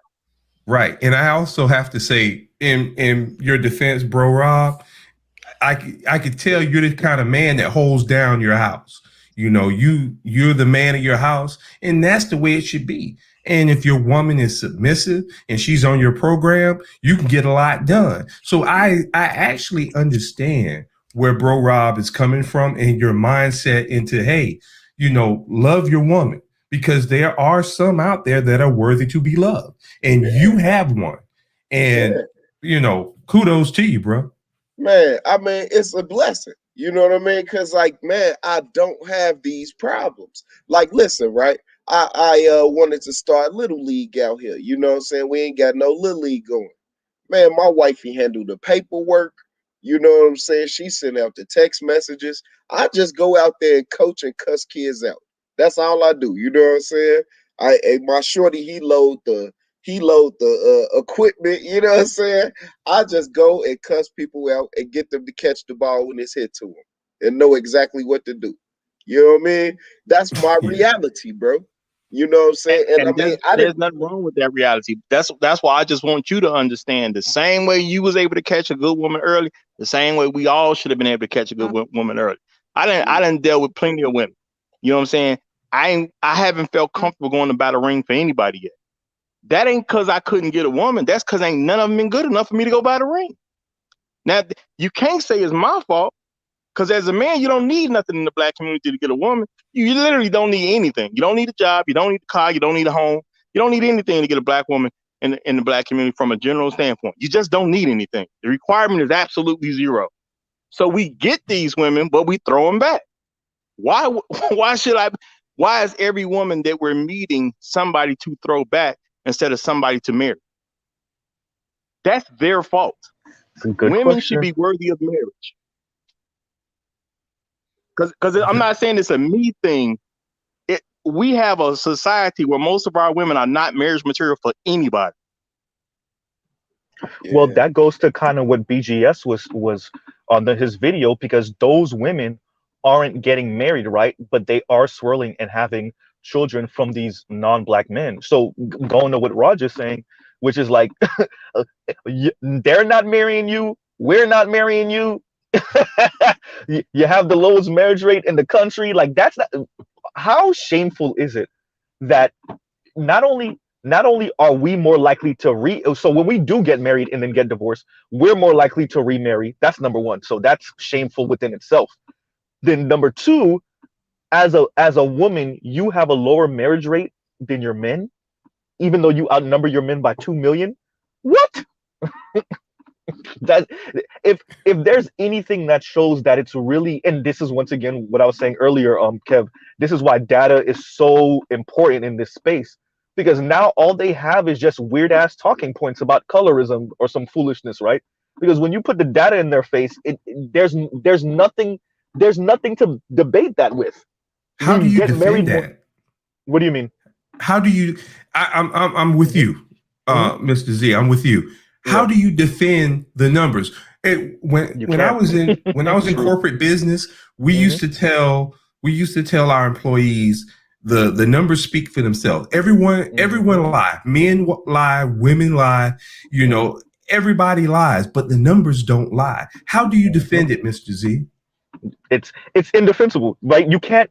When someone says, okay, by the way, there's about 2 million more women in America than men, or at least females, right? Girls and women, but men are getting married more often, and if they do divorce, they get remarried more often, right? They have less children, and they have less children out of wedlock. Like, and mind you, that's with decades of negative propaganda against them. So if you believe this, I'll give you a somewhat pass in the 80s and 90s if you believe this BS propaganda. I understand, once again, billions of dollars of propaganda. I get it. Even though your eyes were telling you something different, maybe you believe the BS propaganda. But in 2021, 2020, 2022, if you believe the same BS with all this information that you could access within, 30 seconds on your cell phone, yeah, that's just you buying into a narrative because you want to buy into it, because you want to justify whatever foolishness you want. And that goes for black men and black women. Because now we know, hey, yeah, exactly. I don't got nothing else to say. Raj agreed. Well, I'm saying that, see, me being in Chicago, the luxury of being in Chicago is there's always been millions of people here. Yeah. So since I was a child, I seen so many of them that were unworthy of marriage. And women used to say this story, and I've said this many times. I'm gonna keep saying it. Women used to tell the story. Oh, it's not the women, it's just the ones you around. And even when I was young, I say, wait a minute, you telling me it ain't the women, it's just the ones I happen to be around. So that goes for all the women I went to school with, all the women I went to church with. That goes for all the women every job I done had, the women that had those particular jobs, the women I'm meeting in the streets, the women I'm meeting in the grocery store. I mean, at some point in time, it ain't the guy. If you keep seeing the same thing over and over and over again, and I'm like, there's millions of people in this city. How come, skip me, take me off the table? We could say I'm the worst choice ever. How do you explain nobody else married him either? That's something you can't explain. Not to me, you just can't explain that away. You can tell me I'm not good enough. But what about the guys that are good enough? Whatever you feel good enough is, how come they didn't do it? We don't hold our women accountable. And until we do, we're going to probably just continue. But we got to start saying, this is your fault. You're in this situation because of you. It ain't somebody else. It ain't because of colorism. It ain't because of the media. It's because of your choices. If you would make some decent, it ain't like every guy got a stellar wife. That is not what we see going on. When you start looking at men and wives, sure, you got some women that are great people and all that type of stuff. Everybody's wife is not stellar. So if you can't get married in the black community out of all communities, it's a problem because everybody ain't picking no stellar wife. I'm sorry. And Raj, that speaks to men's loyalty. You could say what you want to say about us exercising our choices in marriage, right? Or us, shout out to Charles, dipping with women that we not married to, even if we married, right? But that's our lower divorce rate, right? I said it wrong. The fact that we don't initiate divorce as much as women, right? And speaking to what you're saying, even though our wives may not be stellar, we still ain't leaving. So when the preacher says for life, right, or till death do us part, we obviously take that more literal than the women do, right? Because think about it, you marry a woman, she get heavy on you, she stopped cooking if she was cooking in the first place, right? The sex start drying up, and you stay. We ride out and you're the one who filed for divorce and then still can't get. It would be different if you filed for divorce and then in 5 years you married to a new dude. You get divorced, you might not get alimony, you might get a little BS child support check, and you still can't get another dude after that. What was the point? Just so you could be out here? Depressing. I'll pause right there. Yeah, Yeah, but my thing is. Go ahead. Go ahead. I'm sorry. No, sir. No, go ahead, brother. No, okay. What? Look at the kindness. No, you first. No, you first. You first. No, you first. Well, that's black men. That's black men. But go ahead, brother. I was just gonna say, to your point, is that a lot of the standards are so high for men, especially for brothers, that you got to be 6 foot, 6-pack, making $6 million or whatever. And by the time she comes down to earth to figure out, hey, I'm not going to be able to pull this kind of guy, it's too late. And she's just grabbing whatever, she can get a hold to. By this time, she's grabbed a guy, and it's almost like that Color Purple where Suge asked Celie, why did he beat you?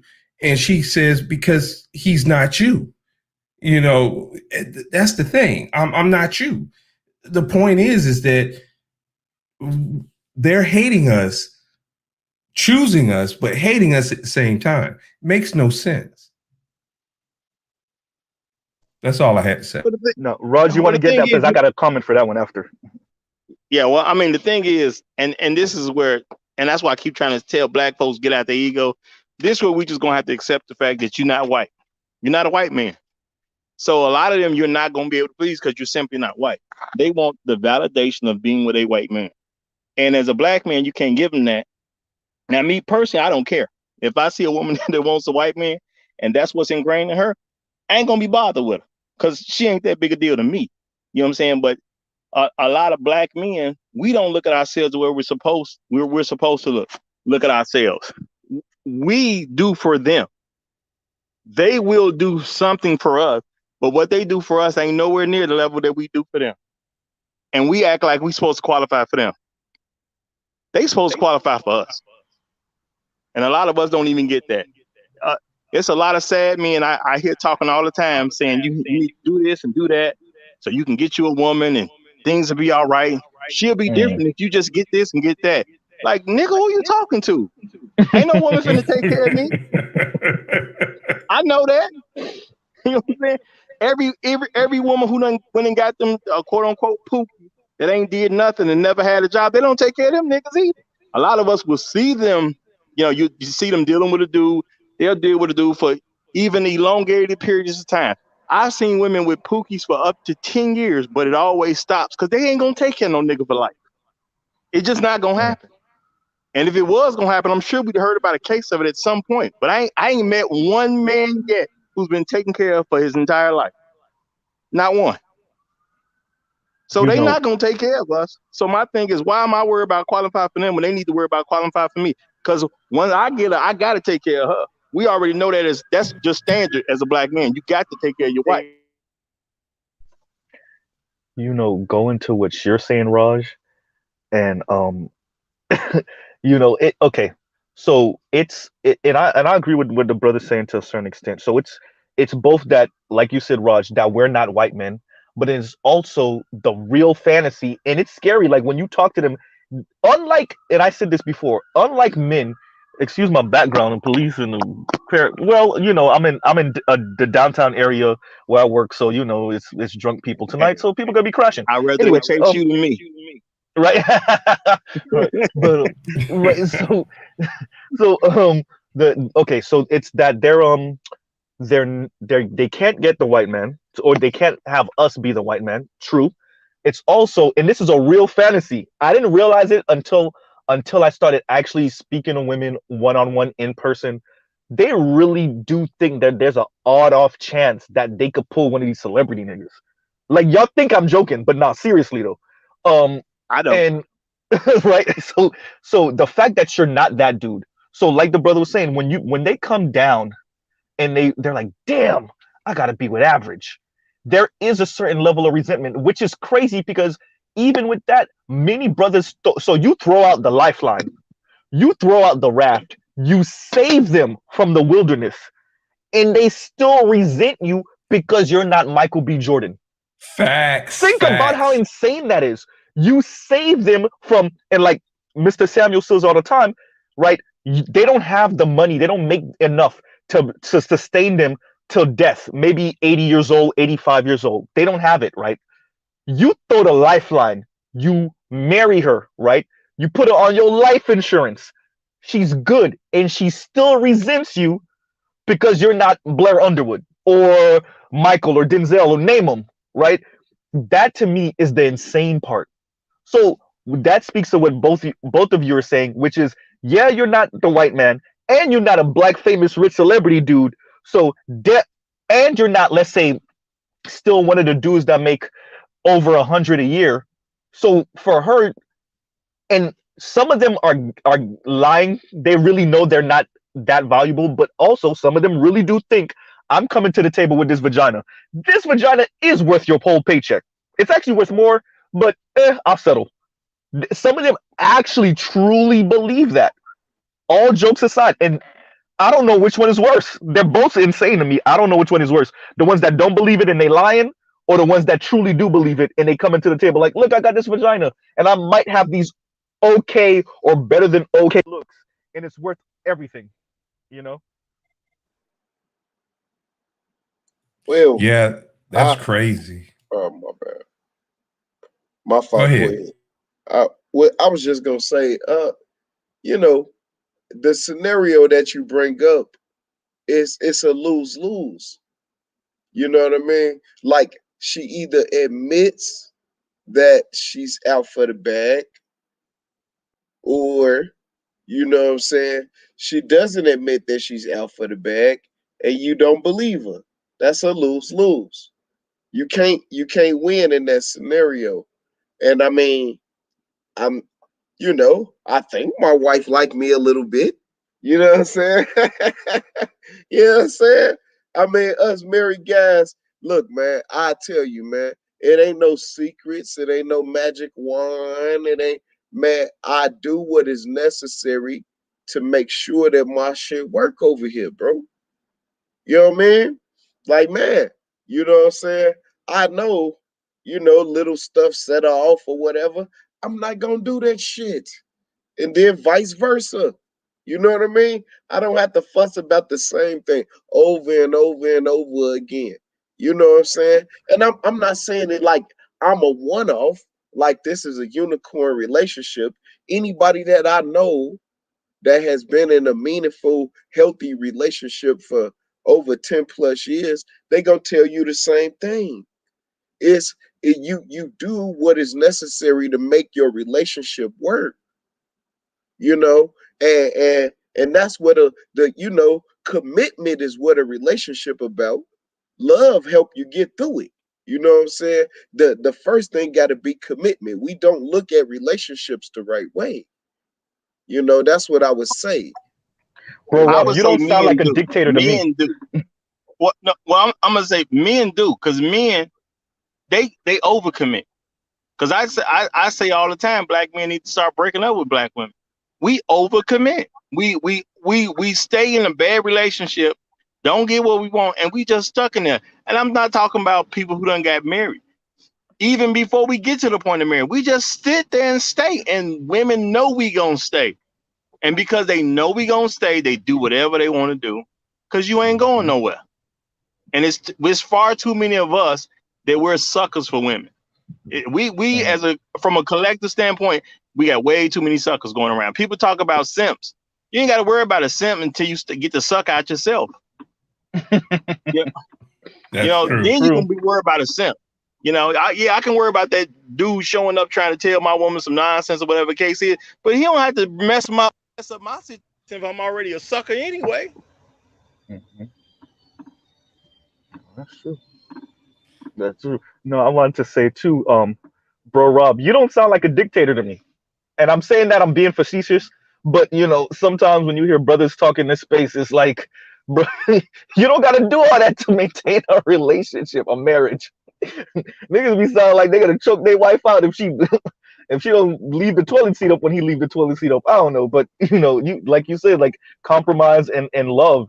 My parents have been married for 35 years as of May. My girl's parents have been married for 39 years as of a few months ago. And yeah, when you see that marriage, when you see marriages that are going 3 decades, gonna be 4 decades soon, you realize that there is a lot of compromise going on. There is a lot of I don't want to really do this, but just to maintain the peace. You realize like it ain't all flowers, right? And I think I agree with Raj where men, when we sign up, we really take into account like, okay, there's gonna be happy moments, but it ain't always gonna be happy moments. There's gonna be some ugly shit that come with this, right? I don't know if women really take that into account. Like, yo, it's gonna be ugly moments, right? And you have to stick through it. I think that's why they torpedo marriages at 70% plus, right? Because they're not taking into account like, yo, like this is work. Decades, right? I have cousins that are working off of 4 decades plus of marriage, right? Like that's compromise. They'll go talk crap about their husband to family members, but they're not going nowhere, right? I don't know, man. It's a I guess also there's not many examples of this, so women kind of have lost the art of actually making it work and staying. But yeah. Between that and the go ahead, Lord. It's plenty of examples. They don't have no excuse. And that's what I'm saying. We keep giving them excuses, which means they don't have to perform. That's right. Just to let you guys know, I've been married for 30 years, 3 decades, same woman. Oh wow. And yeah, and you're right. It's work. Some days you want to choke out. Some days I know she want to choke me out. But the point is love is real. Some people say, no, it's just a facade. No, love is real. But during the course of a relationship and a marriage, you do fall in and out of love. it's weird. It's hard to kind of articulate, but you do fall in and out of love. You have these ebbs and flows, but if you two are committed to one another, hey, it will work. And part of Mr. Samuel said, oh yeah, you're going to need somebody to go get your false teeth and get your diabetes medication and all that. It's true. You just kind of help each other along. But that's an art that a lot of young people and especially young women don't have that patience. Everything has to be now, quick. He has to have money. He has to have a car right now. No struggle of. Exactly. Exactly. Hey, gentlemen, I'm going to go ahead and jet. I got to run. It was a pleasure talking to you. Kev, Roger, Mr. Z, Bro Rob, God bless y'all. Y'all take care. All right. All right, All brother. right. Yeah. Appreciate All right, you, brother. brother. Thanks for coming by and gracing us with your presence. Really appreciate it. I have a question for you, gentlemen. The blame black men people. Okay, say they had a point in what they were saying. If they had any point at all, what do you think that point would be? I'm sorry. Could you repeat that question, brother? I would say the blame for the people who blame black men for everything. If they had any kind of point to what they were saying at all, what do you think that point would be? What do you think? What of all their talking points? What do you think they have a point on? Nothing. They just irresponsible people. That's all. So I'm really trying to think about it. So from what standpoint? Because like if we talking about building in the community and stuff, or what we need to do in terms of being more successful, in terms of relationships, in what terms? in the terms of the negative things that are going on in our community. And I'm saying they have no point because America's a voluntary situation. If you like what somebody's doing, you mess with them. Whether it's by giving them sex, kicking it with them, whatever it is that they're doing, you deal with the people you like. So they have no point. They're just irresponsible people who wants to blame somebody else for their own situation. So let me rephrase the question. Do black men have any issues? From your like, okay, like bro Rob sounds like he needs more context. Yeah, all of those things you said from a community building standpoint, from what we need to do as far as just that.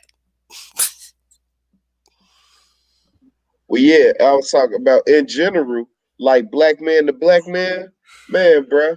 Like it's so many things we could do. It's this tradition that we used to have, right? Where you just nod at your head. You ain't even have to say nothing. You just nod at your head, man. I could talk about today. I can count on both hands how many people I gave that nod to. Like, man, everything good. I see you, fam. Right? And no nod back. You know what I'm saying? It's little things like that that make it socially acceptable for us to be around each other, for us to respect each other. So, for us to unify with each other.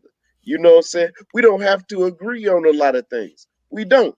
You know what I mean? But what we do have to agree on is that we got a common enemy. We got a common problem.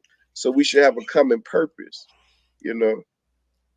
I'll dovetail on that by saying, what we actually could do, and black women are really good at this, and it really made me. Roger's the one who kind of inspired this.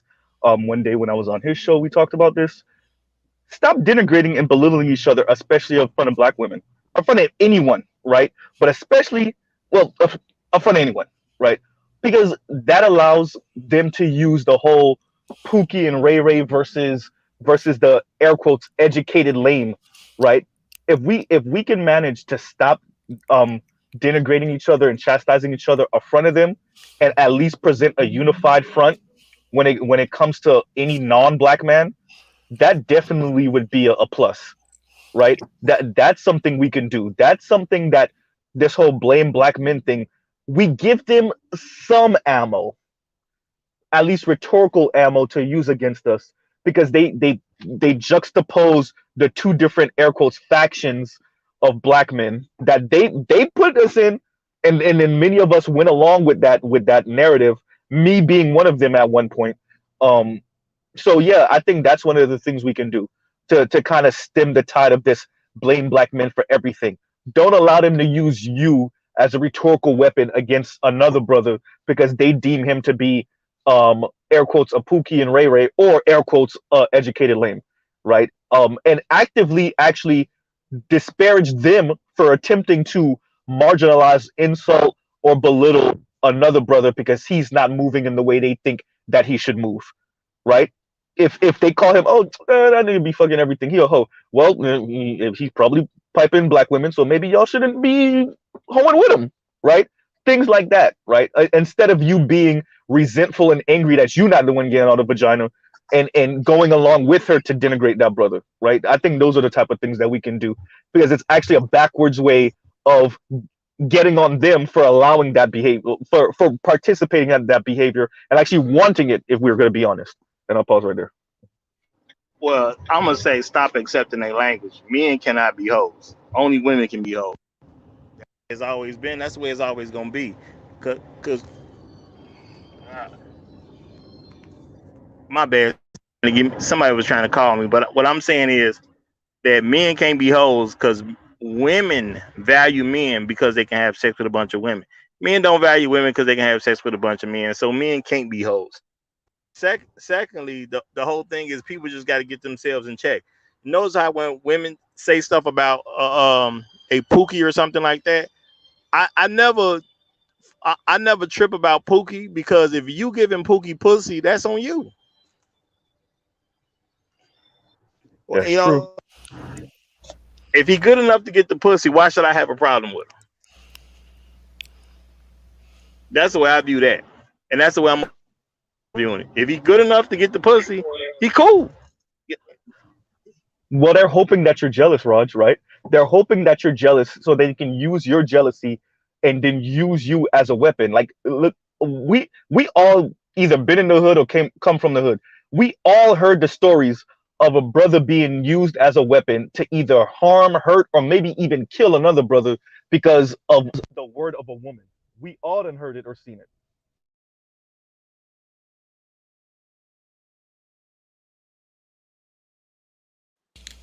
I just it just seemed like the conversation kind of hinges on the relationship between black men and black women and that narrative. And so, coming from that point of view, I would say that we don't view each other the proper way. And so that's what produces this confirmation bias that a lot of these conversations hinge on. You know, it's the way that you viewing it. It's a book. It's called "The Seven Habits of Highly Effective People," and it's a quote from the author Stephen Covey. Stephen Covey. It goes as such. He says, uh, "We tend to believe that we see reality as it is. The truth is, we see reality how we are, and as long as we have these expectations, right? Which is fine, right? Those expectations tend to lead to, that compromise that I was talking about, right? Everybody, not for everybody. You get into a relationship with somebody, boom, man, it don't work out, boom. You know what I mean? That's what it is.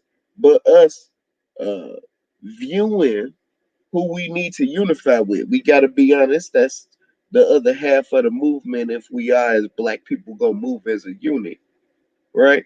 That's the other half of the fighting force, if you will. Black women, right? We gotta. It gotta be something. If we gonna hold them accountable, like Raj say, and that's the path that we gonna go on. Well, you know what I'm saying. I would love to see the plan for that. Right? Yeah, but Yeah. Go let me ahead. let me say this though. Let me say this. It ain't all about holding females accountable. It's about it's about what we can do for ourselves as well. One thing I feel like we have a tendency to do in these conversations is pick out the things that we don't like and putting a big highlight on it, because it's like, because we always pick out the things we don't like. And I mean, like, this could be very true about these conversations as well. But there have been plenty of conversations otherwise to the contrary. We don't like the conversation because it's the most uncomfortable one. And I think that's why this conversation is so potent in these spaces, the relationship conversation. Yeah, I do get a little tired of it sometimes, but it's seemingly that's what everybody wants to talk about, so we can't deny them that. And it does contribute to a lot of the problems that we do discuss, and it can't be ignored. So I think a lot of the problem comes in when guys start talking about it, when the males start talking about it. We'll sit there with females all day and talk that shit all day. But when we discuss it as a problem, or when we discuss it in a form that's not being super pro black, then all of a sudden that's all that this space is about. That's all we discuss over here. So is I would I don't know. This I would try to keep. I mean, you're your own person. Anybody on this panel and anybody in their chat, you all are your own people. But I wouldn't say that's the only thing that we talk about. I wouldn't say that. But But it's okay, not. so It's go ahead, not. go ahead. Yeah, but that's why the whole thing is. And to what Rob was saying, that's why I keep constantly saying black folks got to get at their egos. You know what I'm saying? The because like he was saying, people see the world based on how they view things, not necessarily how the world is. I keep saying, y'all, people just got to accept the world as it is. Most of us don't want to do that. You know what I'm saying? It makes you uncomfortable to see that you have so many problems. And like, even with the stuff that I say, like, I know the average black woman is a white supremacist. It don't bother me. If I would let my ego take control of me, I can't see that. I can't see the black woman that I've been taught is supposed to love me no matter what, has always had my back, and she's gonna be loyal to me. My ego would fight against that. But because I'm not worried about my ego, I just accept it. It is what it is. They treat me how they treat me. They gonna treat other men the way they treat them. When I see it, I see it, and I just acknowledge it because it is what it is. Because you can't fix it until you acknowledge it. We are so concerned with trying to see something the way we want it to be that we don't accept what it is, so we can push it where we want it to be. I call you out for everything, but the way I grew up, people call me out for everything. You see what I'm saying? And to me, it worked. It helped a lot of folks. A lot of people I've been around, it helped them that they got called out for their problems. And they made adjustments, and they made their situation better. They didn't make excuses. They learned what the problem is, and then they made an adjustment to get a better situation. We don't want to do that as black I'm people. sorry. Now, go ahead. Bro Rob said, I want to hit on 2 points. First, Bro Rob said, not everybody's for everybody. That's a very important point. And you see that it's become so much more highlighted since the rise of the manosphere, the Black manosphere specifically, and more of the rise of us actually bringing Black women on, right? Because you see much of the resentment is, I want this and I can't have it. Either it's my attitude or my look or whatever it is. I want this. Either it's this house and this lifestyle, this type of car, this type of man, and I'm gonna throw a grown adult temper tantrum because I can't have what I want, which is going to what Bro Rob is saying is like, not everyone's for everyone, right? They don't want to hear that. That's number one. So there's that. But also going to what Kev was saying, we have a lot of this relationship conversation in these spaces because it's very important. the family is the basis of community. So this is very important. But quite frankly, that's not why most people are having this conversation. Very few people want to have the social, political conversation about, hey, what's going on with this economy? Who's in a union? Who's trying to start a business? Who can we invest in? What community organizations we trying to start? Is somebody going to be bold enough to start a third party? No, we don't want to have that conversation. You'll be surprised how many college educated people I run into that don't know nothing about the economy, about small business, about big business, about, like, they still don't even know who Jeff Bezos is, or they don't know what his name is. Like, it's insane, right? So the most immediate conversation they can have is what some man isn't doing for them, or what some woman isn't doing for them, and they start the conversation off about the Black community with that, right?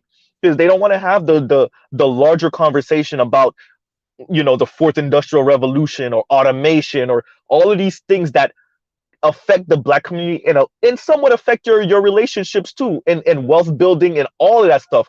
The tax code that allows uber wealthy people to not pay taxes, which kind of affects you because this affects, let's say, schooling and education budgets and all that stuff.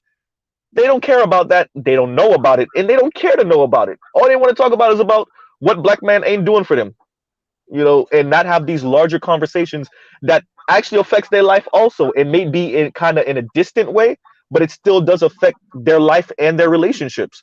But they don't care about that. So I'm glad you bring that up, right? This is very important, right? What has been dominating TV and cable for years before a platform like YouTube?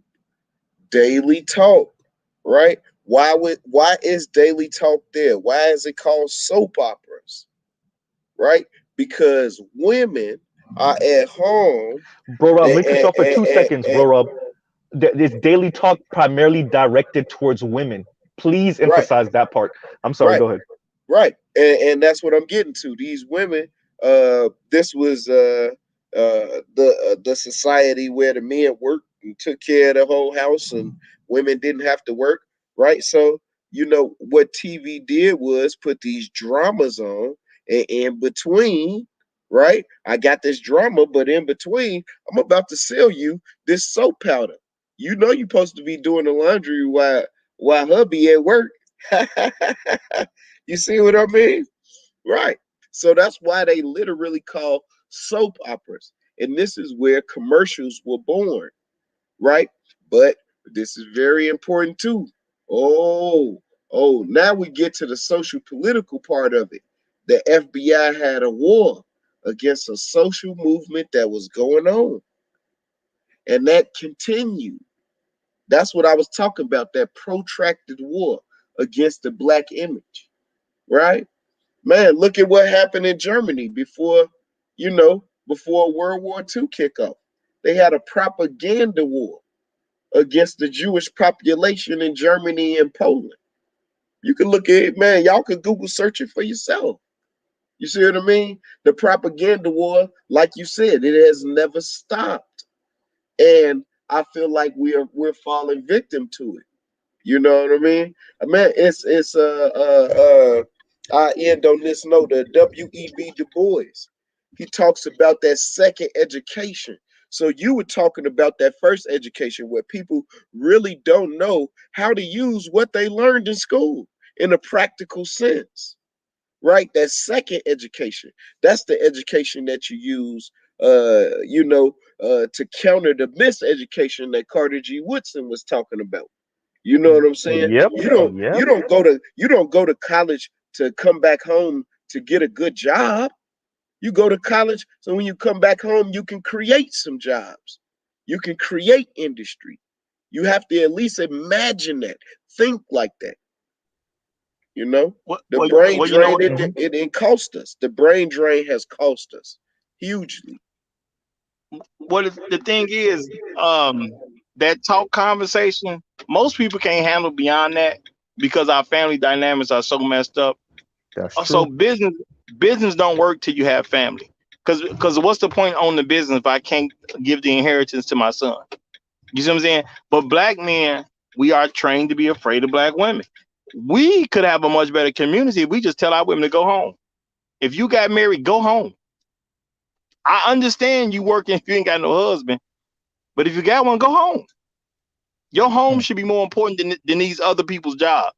Especially if you working for the quote unquote white man. Why is this job so important to you? Well, I needed to buy stuff. What you need a bunch of stuff for? You don't care about the stuff. You're gonna throw it out anyway. You got people got stuff in storage that they don't use. You don't even need this stuff. You know what I'm saying? But you're working to buy a bunch of stuff you don't need, and you're sacrificing your families to do it. Take your behind home. Well, bro Rob spoke to it, Raj. So, bro Rob, you were talking about COINTELPRO, right? And I spoke about this before, the Lewis Paul memo. I think it came out in 1971, and it was essentially uber wealthy and rich white men saying, you know what, this shit is costing us some money. These black people with the civil rights movement, the LGBTQ movement, and these women's movement, we need them to stop trying to unionize. We need them to stop trying to organize. We need to sell these people on some do for self shit and some get the bag no matter what. Obviously, they wasn't using that type of language, but essentially, right? You fast forward to 2021, and this is what it is, right? So it's a people are organizing, and you know why they're organizing? Because we made it too comfortable coming out of World War II. We allowed them to get too unionized. We allowed them to organize too much. We allowed them to realize their power a little too much, and they might have pushed too much, right? Now we got to crush them. So let's start pulling out all the safety nets little by little and get them on some search and destroy themselves, their families, their ideas of community. And so now we're in this place, like Roger's saying, where you can't even form a business because what's the point? Once again, entrepreneurship is at a 40-year low in America. Now I think there's gonna be a rise to that coming out of COVID, but as of 2019, it was at a 40-year low, right? So there's a reason for that. That's 1980, right? So once again, the reason why, much of the reason, not the whole reason, obviously there's flaws in black people that we need to fix, flaws in black women definitely that we need to fix, but much of this is an economic issue, a social issue that hasn't gone addressed because we haven't got our family situation fixed enough to address some of these larger issues that are also affecting the family issue, right? So it's kind of a what came first, the chicken or the egg? Obviously, it's the chicken, right? Yeah, it's the family, but then this social and political shit also affects the family, exactly, right? And family, creating families and all this other stuff, and not only just creating the family, but maintaining the family, right? So, and I'll pause right there. It's like you're stuck in the fucking what's one of them? What is it? Temporal nexus? Is that what it is? Anybody ever play the game Snake Eater or something? Oh, yeah. You know what I mean? Mm-hmm. Hold up, my shit just went double. Let me mute up a little bit.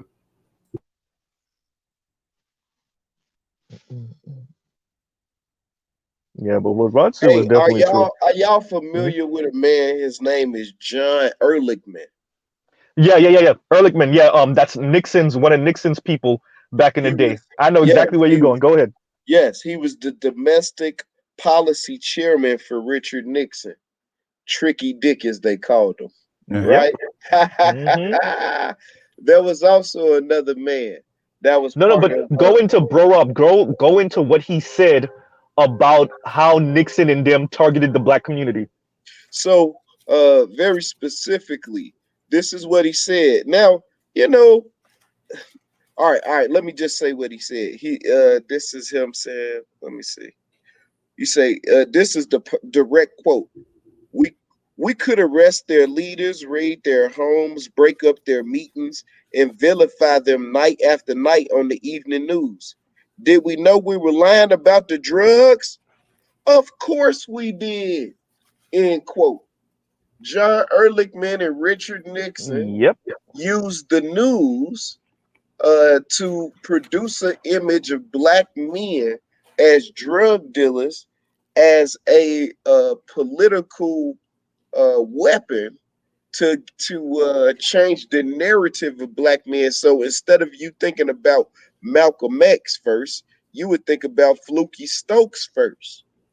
You see, you would think about big time drug dealers, black, Nicky Barnes. You see what I'm saying? That's who you would think about first, instead of Fred Hampton, instead of Kwame Huey Ture. P. or yeah. You know what I'm saying? Yep, And then you also have to think about the exploitation, black exploitation movies of the 70s, right? That produced that pimping image of black men, right? And so those are two very powerful images. But wait a minute, that was already part of the culture before black exploitation.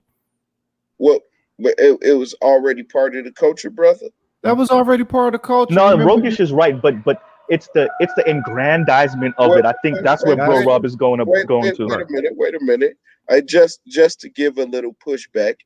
At this time, that was the height of the power of the black church, though. Wouldn't you agree?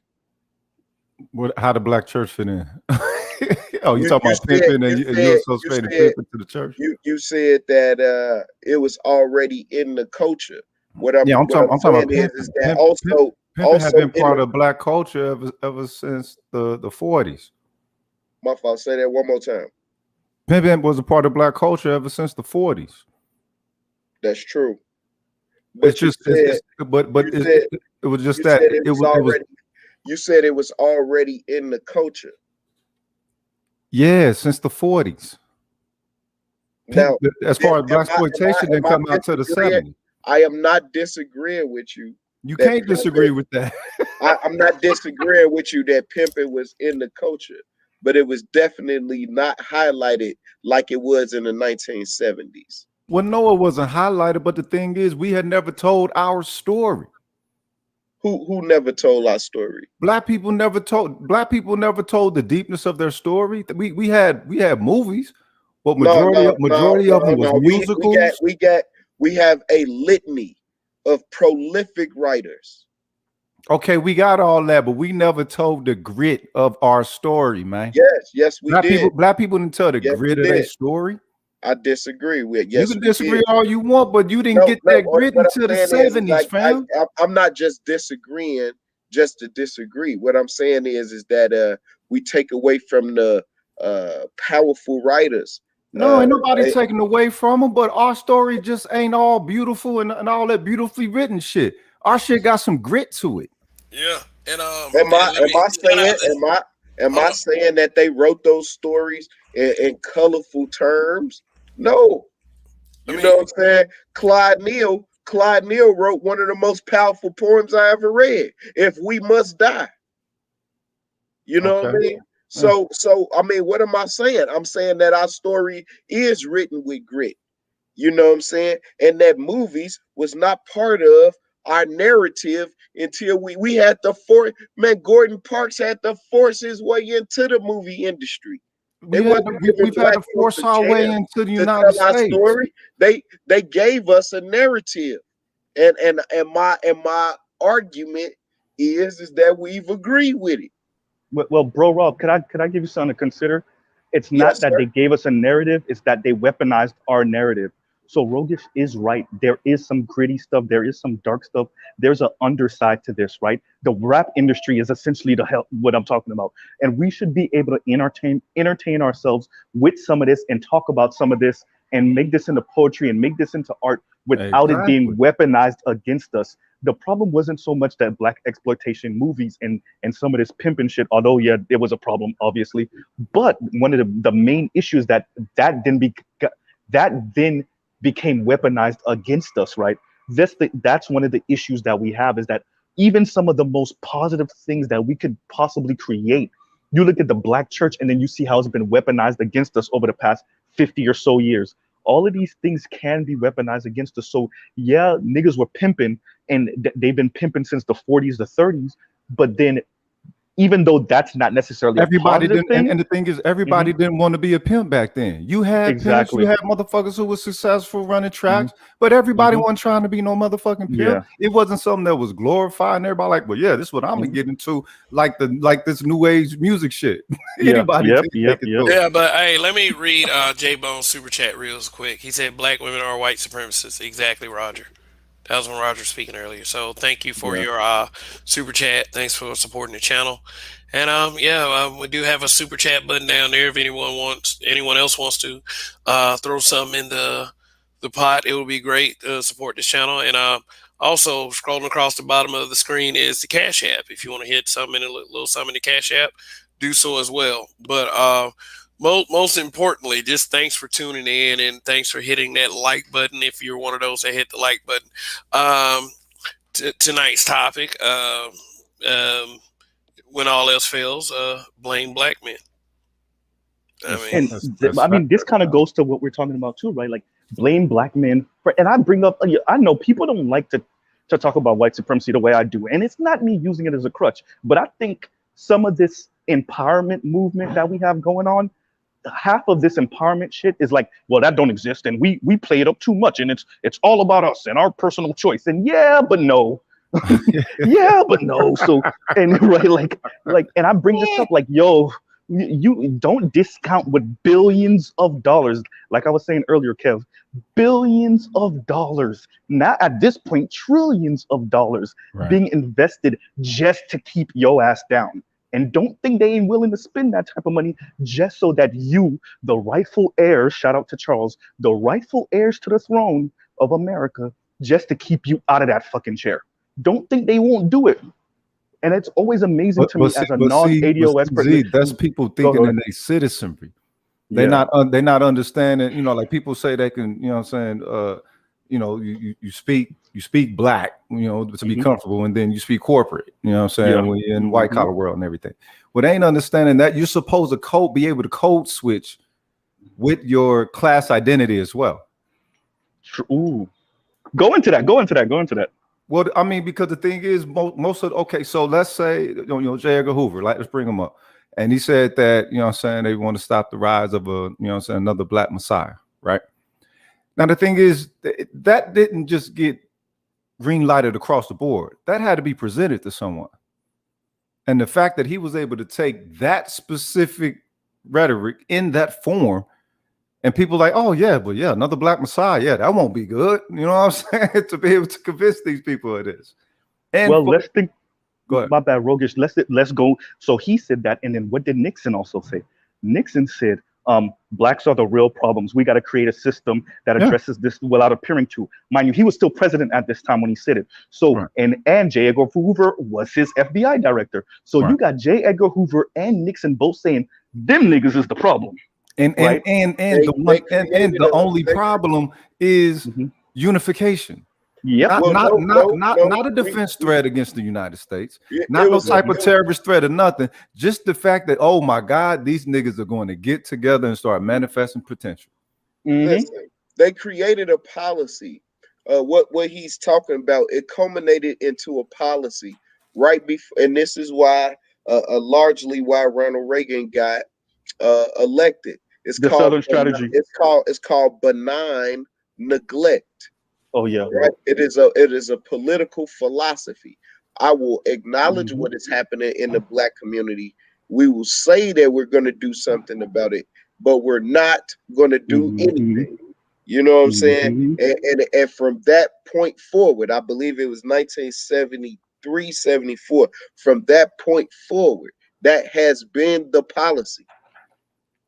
But it ain't nothing wrong with that, because you niggas shouldn't have been believing these motherfuckers in the first place.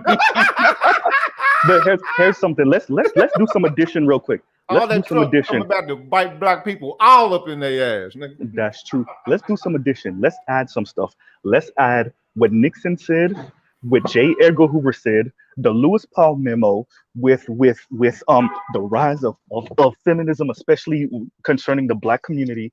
Add all of that together. Add Reagan becoming president in the 80s and just torpedoing unions, which was already falling anyway. add all of that, where do you leave black people? Then throw in the crack epidemic for good measure. Then Right, like, right. Shit. you know, so all of these policies, because quite frankly, you were being targeted, and even if you weren't, once again, just for argument's sake, even if you weren't, because you were just getting out of Jim Crow. This, I always stress this, just getting out of Jim Crow. That's like watching a deer just being born and just barely started to take its first steps, and then the economic landscape the rug just gets pulled from right under you. That's when the Right. lions come, and then you got to use them legs. You see what I'm exactly? You just got born yesterday, and then now you got to run from a lion. Exactly, Rogish. From 1964 to 1984, Chicago alone lost 250,000 plus jobs. And then guess what comes to Chicago? Heroin, which doesn't really catch on except on the west side, and they selling it to white boys who treating their nose, right? And crack.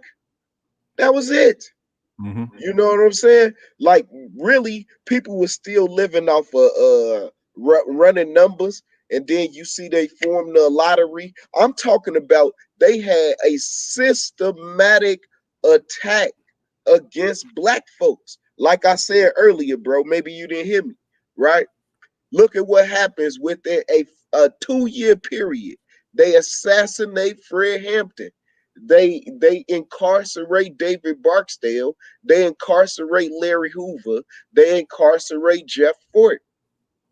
That's in a 2-year period, along with the other 21, the original 21, maybe Including about Park's 6. mom. Man, Fluky Stokes get killed. Man, this stuff ain't happening in no vacuum. They killed 23 Black Panthers, bro. So This stuff ain't happening in no the thing is, vacuum. we're speaking of an agenda, right? So if it's clearly an agenda, the question is, okay, it again, don't hate the player, hate the game. Why the hell ain't black people choosing to play the game the right way? No matter what these people do in their deceit, whether they're killing, whether it's espionage, whatever the fuck it is, any type of sabotage, they still maintain that certain level of alignment with them. Like 2020, like this, I call it 2020 GL. Anything past George Floyd, that's a new time marker for us. And you see how these niggas was acting on 4th of July after motherfucking 2020? You know what I'm saying? Niggas is all bigging up the Olympics. It's like, nigga, the Olympics represent the United States. That ain't no relationship strained, not even a little bit. So now you got to start looking at the people for not being able to measure their humanity the right way. So let me give a small synopsis of what happened. The narrative got lost, and then it got twisted by people who were already on the line for the feds, for the CIA. I mean, man, bro, that's literally what happened. You know what I'm saying? Fred Hampton was the originator of the Rainbow Coalition. You ever heard of this before? Yeah. I know this. Who picks up the Rainbow Coalition? Yeah. Al Sharpton. Messy You Jesse. see? You see? Jesse and Al Sharpton them, yeah. Man, guess what? Why do you think Dr. King got hit upside the head at Marquette Park? Why you think that happened? Because he didn't want the Blackstones to go over there to protect them. I'm telling you what happened, bro. Well, the thing is, all that nonviolence shit was a method. Most of the people that was hollering nonviolence, they weren't nonviolent. They were just not choosing violence. There you go. So what I'm saying to you is, and I put it in a very short narrative. The narrative got lost, and then it got twisted by people who was already on the line for these people who was already attacking us. Right, but it's always glitches in the matrix because then there was crack. Crack wasn't always in the picture, and then when crack hit, it still wasn't as devastating as it grew to be. So then within the mid-level of that devastation, now you get to understand that, oh, okay, this motherfucking government is behind this shit. That should have cemented black people's perspective of thinking. But no, they went closer into the whole acceptance thing. Oh, let's try to be even further accepting with these motherfuckers. And at the point when motherfucker was poor. This is the 80s, cuz. Everybody had that big block of cheese and butter in their motherfucking refrigerator with no daddy in the house. You know what I mean? Hey, boy, that's where sagging pants came from, y'all. Hey, you got your big brother pants because your mama wasn't about to go buy you another pair of jeans, and these ain't fell apart yet. Yeah. That's where sagging pants came from, y'all. So the thing is, they were attacking the poorest sector in their motherfucking society. For what reason? And this this is part of the plan to destroy the black family. Let me talk about crack and the impact that it had on the black community. At one point in time, dog, before crack, I'm talking about before crack. I remember before crack. Hey, bro, hey, literally tell the people that you didn't have to lock your car door before crack. You ain't locked nothing, bro. Your car door, your house door. Yeah. Hey, you knew everybody in the neighborhood, and before crack, when a theft happened in the neighborhood, it actually shook the whole neighborhood. Hey, bro, but then we was family. We was a village. Then when crack happened, this is what happened, y'all.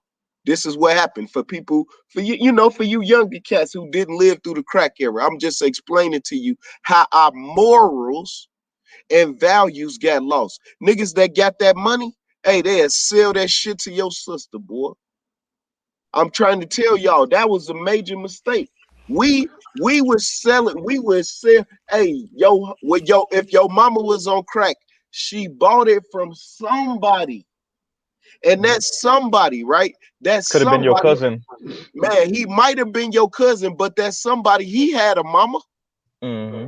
Do you see how that lowered our morals and values toward each other? Let me give you another example. Look, right? You 15. Your mama worked 2 weeks. She make $1,000. You work 2 hours. You make $1,000. Will you have the same respect for your elders? Here, let me think about that for a second.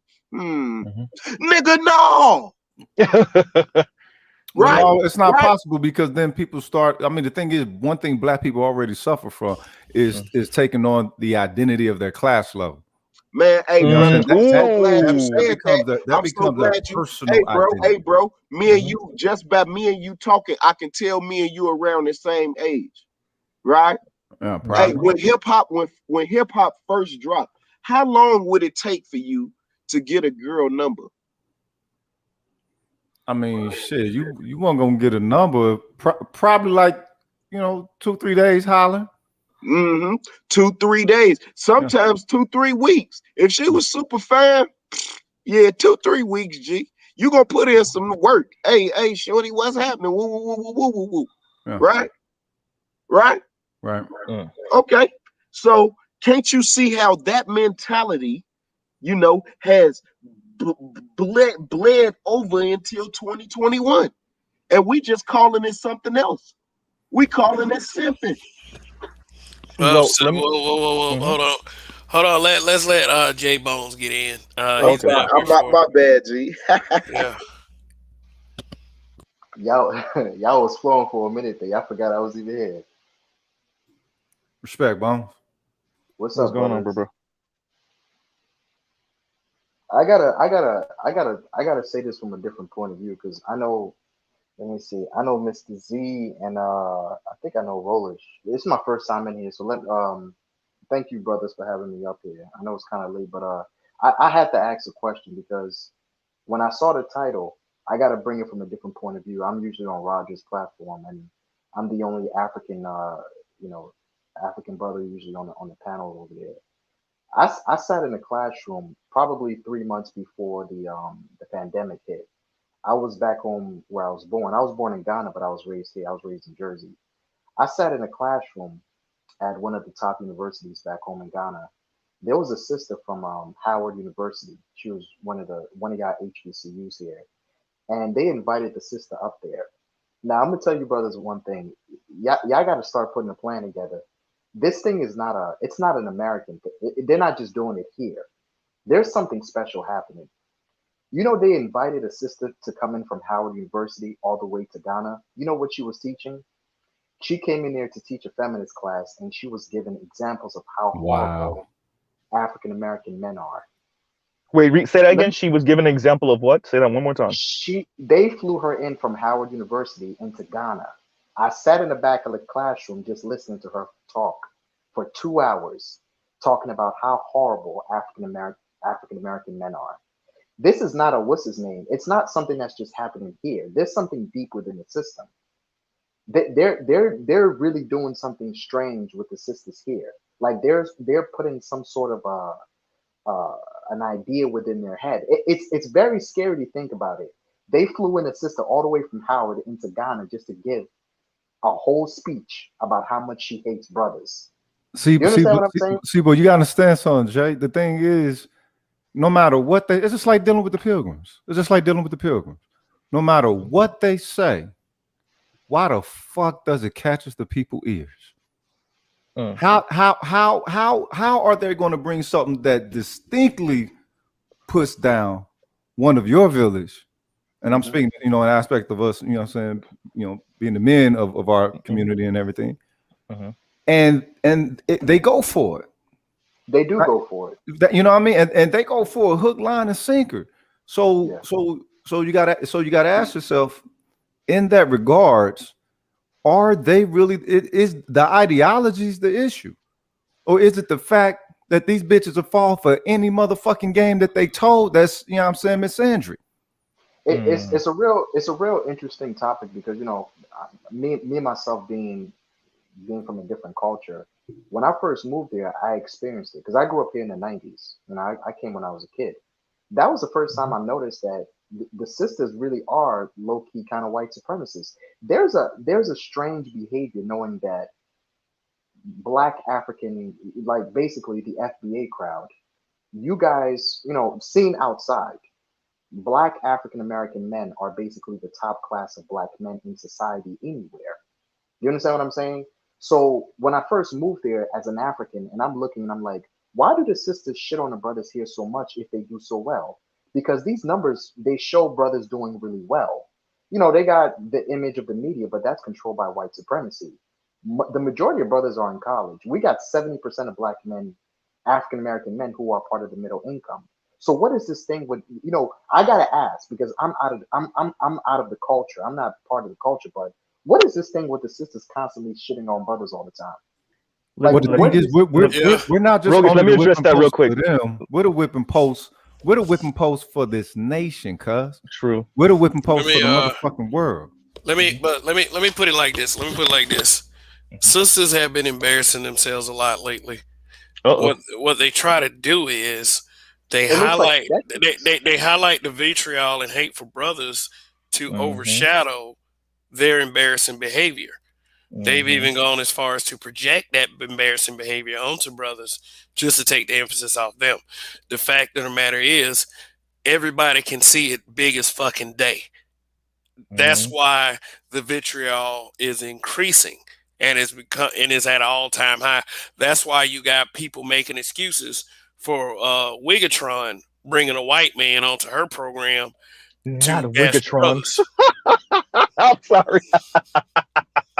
Damn, Yeah, Kip. oh, you That's the talking first about time I heard that one. Oh, Woo! you talking about synthetic? yeah. Yeah, you talking synthetic. about synthetic, Miss Bayangs. There you go. My bad, brother. Continue. I'm listening. I'm Yeah, sorry, Kev. Go, go, no, go. no. I was about finished, but like I said, it's just to overshadow their embarrassing behavior, and they've been doing some embarrassing shit lately, like twerking in restaurants and wearing bonnets in public.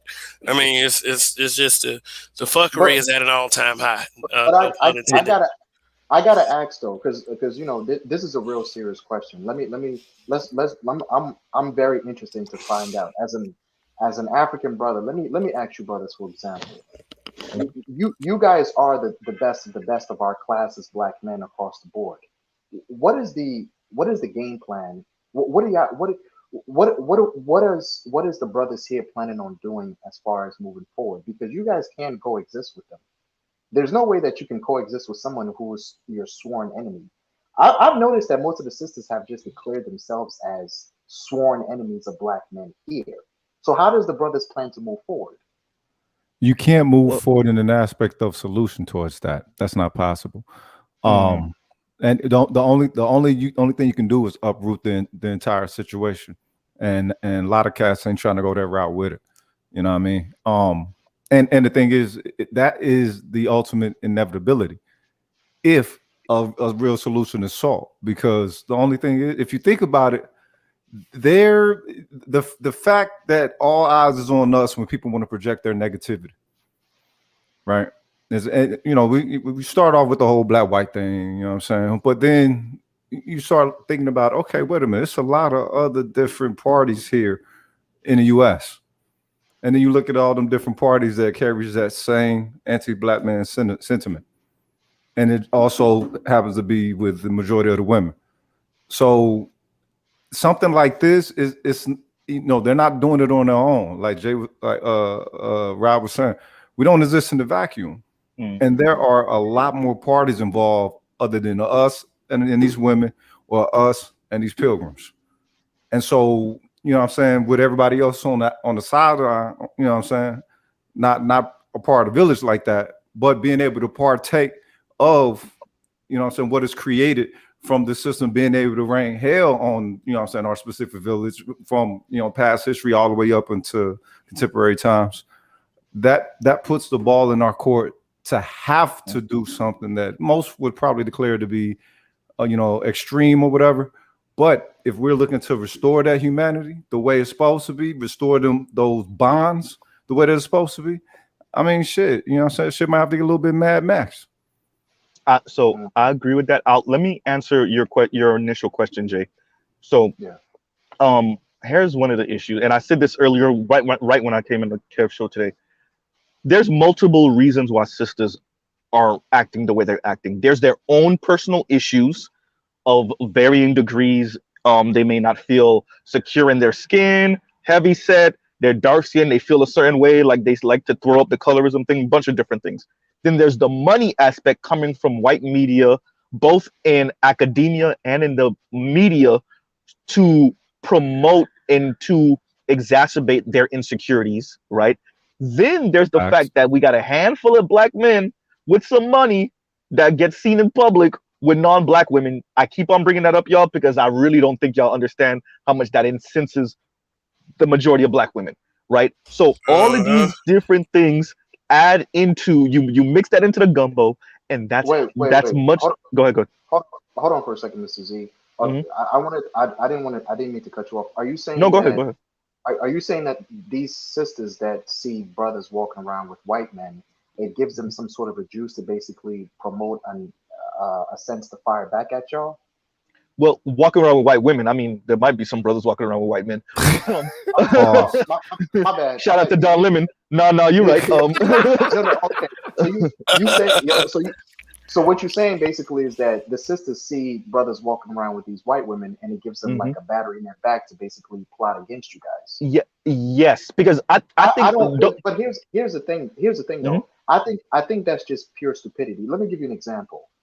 Brother, I'm literally from Africa. I moved here during the 90s. When I lived in Jersey, in the 90s, I ain't seen no brothers walking around with white women.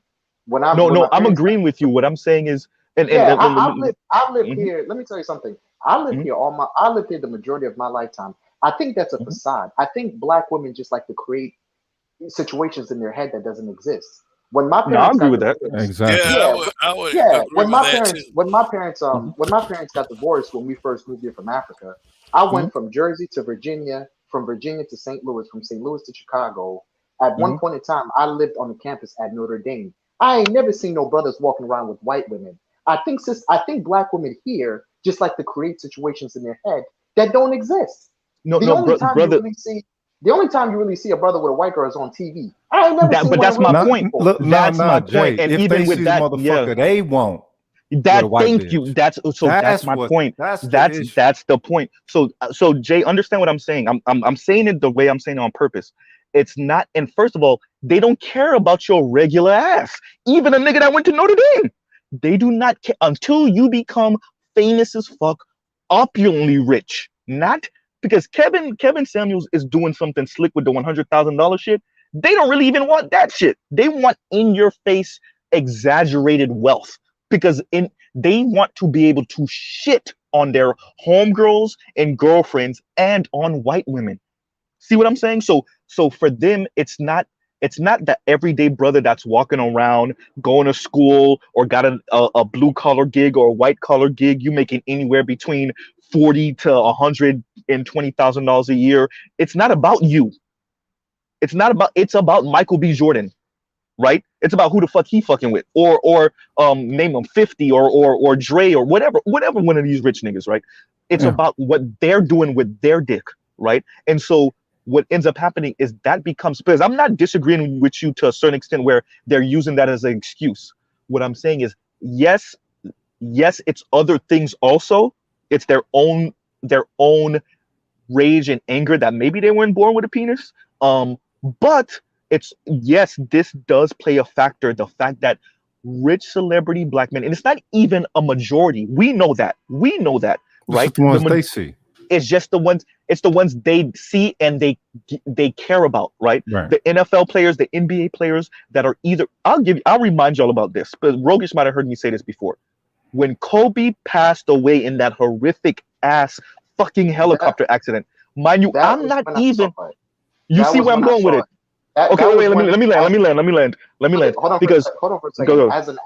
As an African, that's when I started to notice that there was really, really bad poison between the brothers and the sisters here, because this man died with his daughter inside that helicopter, and black women were slandering a dead man who died with his daughter and the helicopter. I say, no. This is worse than I thought.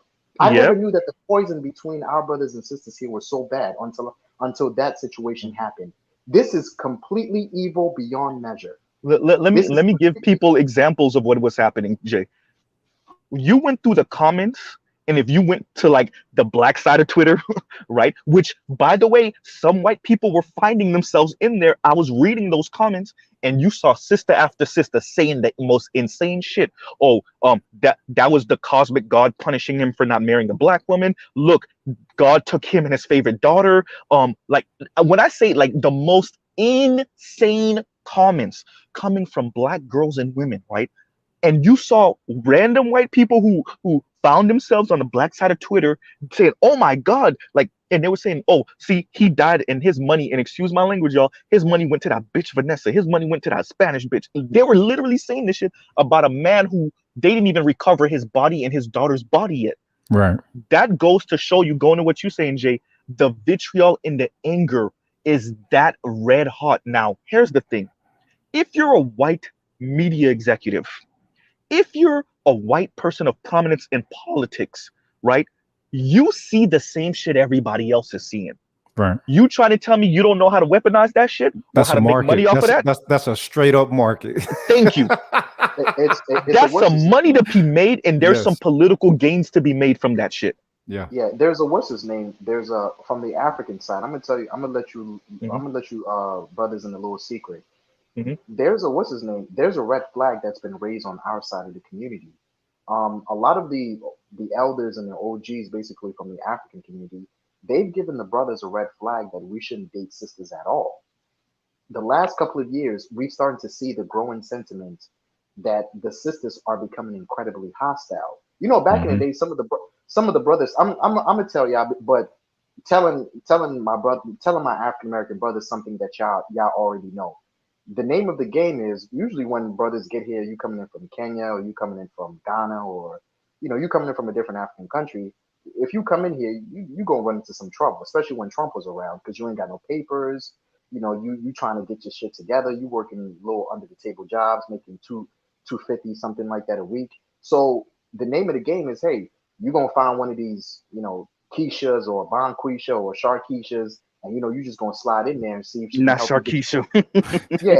you gonna get she gonna help you get your papers real quick. But now even we're starting to see that that's a really hostile situation. Don't even want to risk that. You don't even want to risk that. This thing is on a whole nother level. A lot of these bitches to move themselves out of being hustled for the game. Cause God, there's a brother from Liberia. His dad is one of the prime ministers back home in Liberia, and he's been giving out information North Carolina, telling the brothers from Liberia, hey, y'all better stay away from these sisters because something is happening. The poison is too deep. The poison is too. I've never seen black women this hostile, and I grew up here in the '90s. This thing is getting out of control. Well, the thing is, it's a decaying that's occur that has to run the course.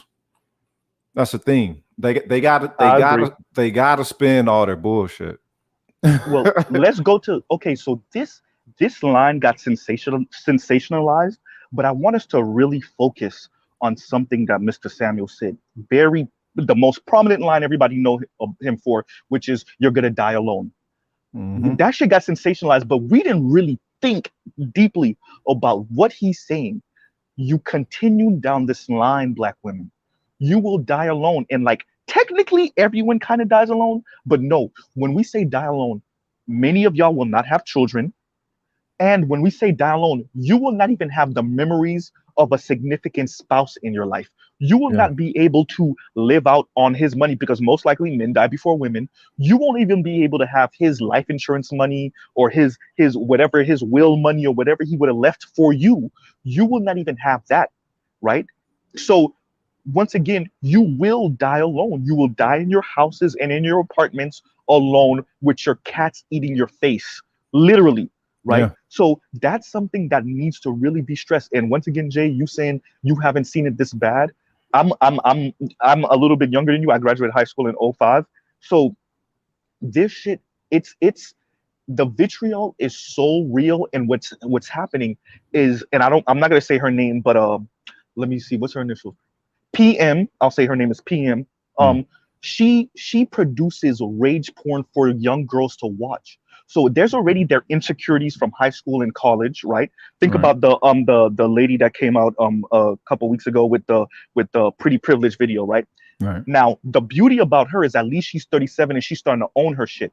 Now, imagine if she was 17 in this day and age and she had people like PM that she was watching that enraged her even more about Right. not being desired, right? Right. So that rage porn that's what's happening between the music and the media and social media. The reason why they're becoming so much more toxic is because they're getting into their little enclaves, their little silos, and regurgitating the same talking points to each other with no challenge, right? With no challenge for the most part, and Yeah, they're just that's making. only temporary because it can Yeah. only hold up for so long because there's no sustenance with it.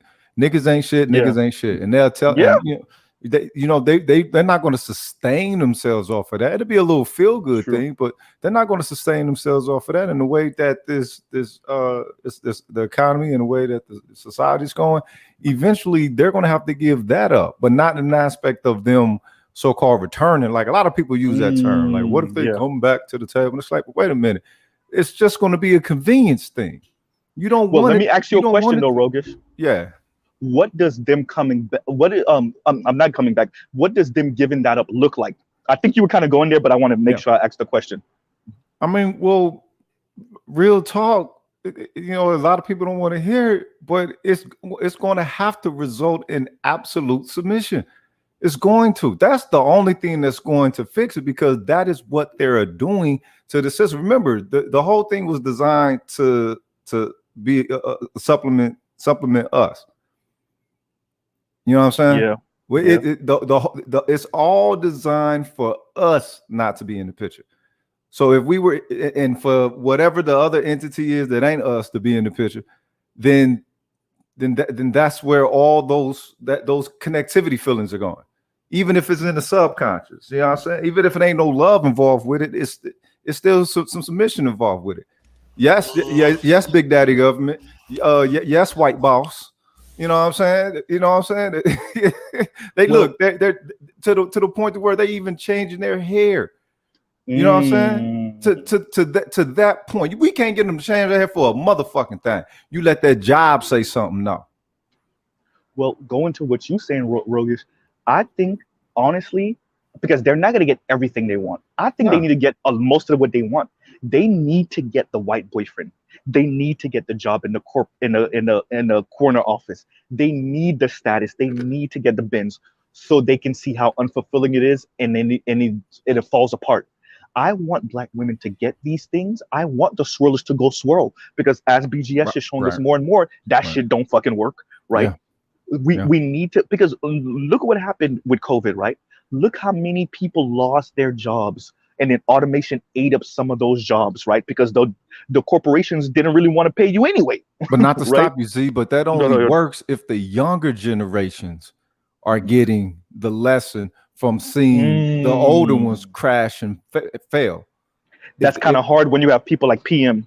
I Yeah, get what you're saying. Yeah, yeah, yeah. yeah.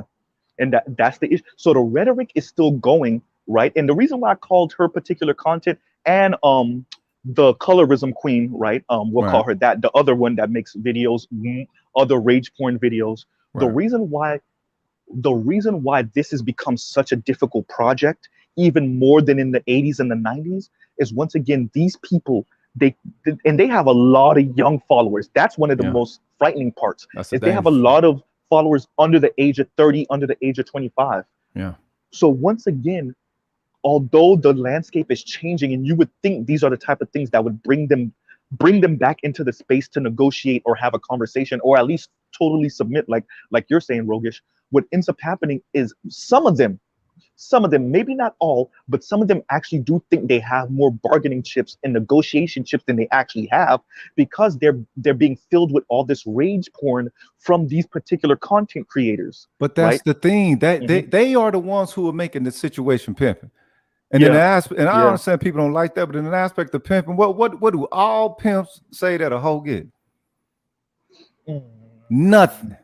Yeah, You don't keep a motherfucking thing. You're only going to yeah. get what I give you, because Mhm. I know what to give you in order to keep you going when it comes to this game. True. So in that regards, no, that submission ain't gonna come from no willing, like oh, okay, we give in. No, like you say, they have to get all that empty materialism that they need Mhm. to show that, you know what, no, it's still not going to fix how empty you are inside. No matter how rich your car is, how rich your house is, or whatever, not understanding that the longer that you stay in this perspective, it's like Dr. Gigi said, the most successful Black men in America are really, you know what I'm saying, horrible health. Yeah, You know yeah. what I'm saying? They don't even get all the benefits of the money that other people get. Exactly. So in the aspect of us being built for the rigidness, how you think they are? Well, we see it. They have a high mortality when it comes to their cholesterol. All these different things, their health, right? Yeah. And like the term I got from you, the baller belly shit, right? The ball Like of belly, all that of- overindulgence, and Yeah. and everything is overindulgence. All them trips, Mhm. all, you know what I'm saying, buying all the makeup that you want, overindulgence, buying all them clothes, gotta have the most expensive fucking BMW that you don't keep up. You know what I'm saying? All that shit is indulgence, eating, feeding, trying to put value upon themselves because they don't have they don't create methods to build it within. And could I- within this society, all you know what I'm saying, it's affording them to continue, you know what I'm saying, be on their vampirism shit. I wanted to bring up and Kevin, you stop me if I go too far with this. The brother Tone Talks, he covered Jeff Bezos' wealth in a recent video, and kind of what that means for the Black community and whatnot. And he spoke about how our wealth looks compared to their wealth, and how we spend money compared to them. Right. And the one thing that was somewhat similar, the only thing, was consumer goods, right? Right. So if you're, and this is going to what you speaking on, Rogish, which is everything else, they're far and away more wealthier than us. Right. But the one thing that's somewhat close is that both of us go to college. Both of us can maybe afford that 3 Series Beamer, or maybe that E-Class Benz, right? And so what that's done is it's given Black women and Black people this inflated sense of like, you're not that far from them until it come time to buy that house, though, right?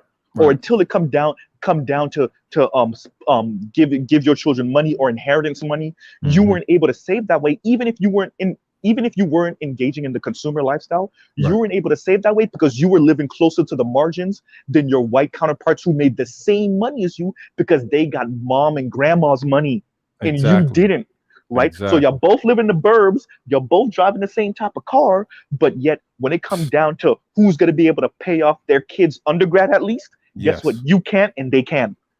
So there's Mhm. number one. But that goes to what you're saying, where it's like the reason why they're overindulging is because in many ways that's what it means to be American.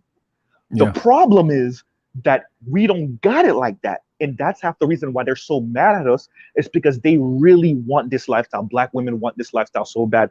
Gone are the days of the civil rights movement where, at least especially in the beginning of the civil rights movement, when they standing right next to you fighting this shit. Many of them are Yeah, like, fuck that. I just want this lifestyle. Right. yeah, and Mhm. okay, fellas. It's been great.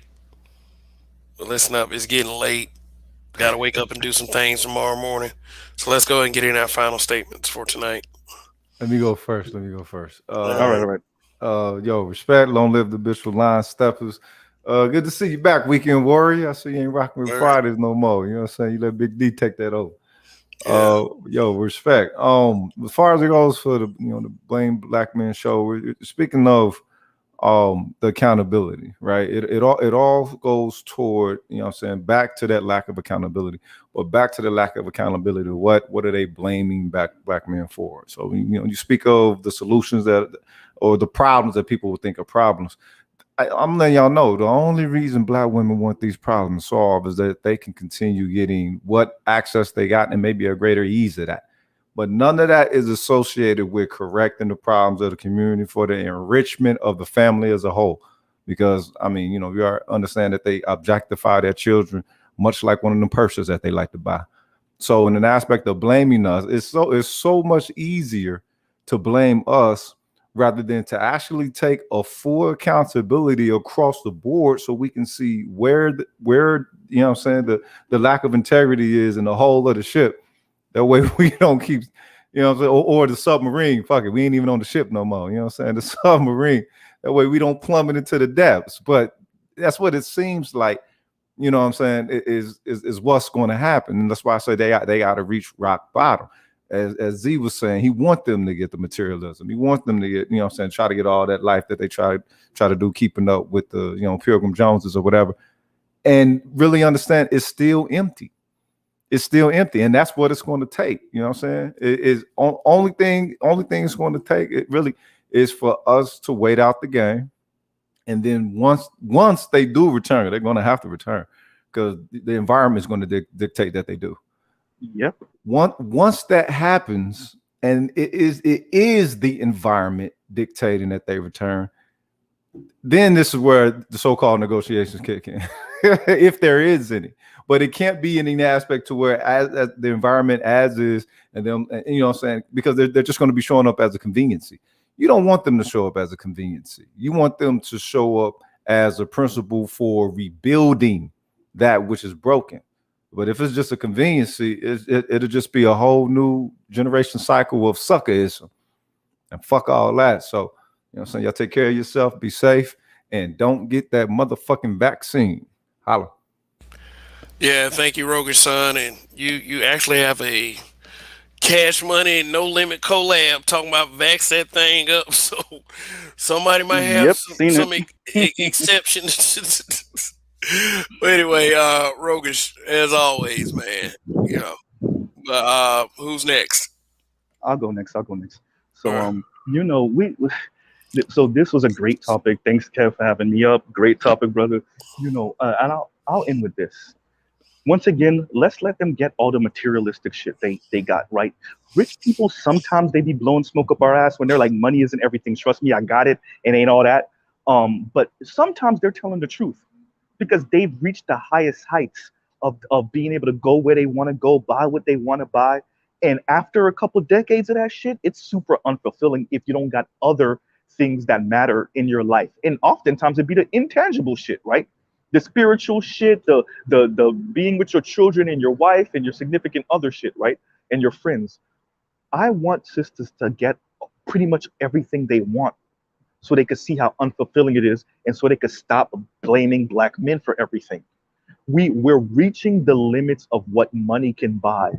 A lot of sisters are pissed at the world because they got educated. Some of them are upwardly mobile, and they reach the limits of what money can buy. And money can't buy a man, right? And it can't buy a man's loyalty, and it might not even be able to buy you the man you want.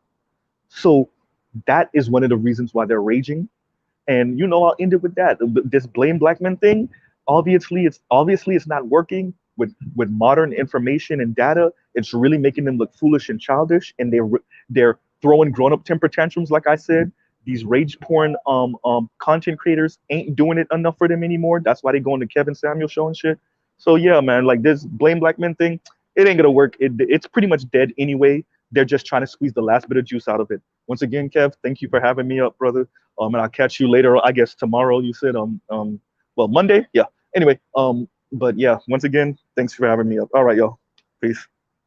All right, Mr. Z, and that's a very interesting take. You believe that the blame black men narrative has gotten old to the point of death, and they're just trying to squeeze it, squeeze as much juice out of it as they can. And wow, I'm gonna look into that. And yeah, maybe this is why they're over explosive with it now, because they're trying to get whatever they can out of something that's dying. Because yeah, something is happening. So J Bones. Yeah. It was my first. It was my first time pretty much up here on your platform, so I'm gonna just say thank you so much for having me. I think the conversation is more than necessary because at this point, it's damn near detrimental to our health as black men. You know, is that Roger? I hear somebody in the back breathing. Oh, I'm sorry. I'm sorry. I'm got my mouth next to the mic. Sorry. You must be real tired. Yeah, I'm gonna keep it real short. Thanks a lot, brothers. I appreciate you guys so much, and I'm always listening and um, being being in my 20s. I'm trying to grasp my head around this nonsense about targeting us as black men, but we gonna have to really get ourselves together because at this point, the buffoonery is beyond measure. But I pray for brothers to succeed, and whether we gonna have to do this by ourselves or we just gonna have to understand that we're in this fight by ourselves. But pretty much, we gonna have to be extra and stay strong and keep strong. So thank you so much for having me up here. This was actually my first time, so I just subscribed to the channel, and I hope to see you in the future. All right, J Bones. Appreciate you coming up. Yeah, it is your first time up here, so yeah, man. Thanks for your input. Anybody who frequents Roger panel is welcome there. Hey, I have no problem welcoming you here too, because Roger is a pretty good judge of character, and surrounds himself with sensible people. Most of the time, anyway. But Roger. Well, Roger, what's going on, man? We're in the final statements right now. So,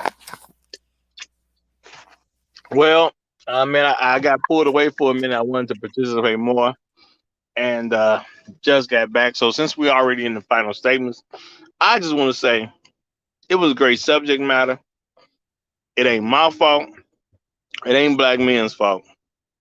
We're great, and we as black men should accept that. We are great. And I'm gonna leave it right there. all right. Short yet very profound. That's the Roger Report live. Check him out Monday through Friday mornings. One of my habitual line stepper brothers, and also Donnie has been kicking out some fresh content as of late on YAS4W. That stands for You Ain't Shit for Watching. So I put them in my community tab.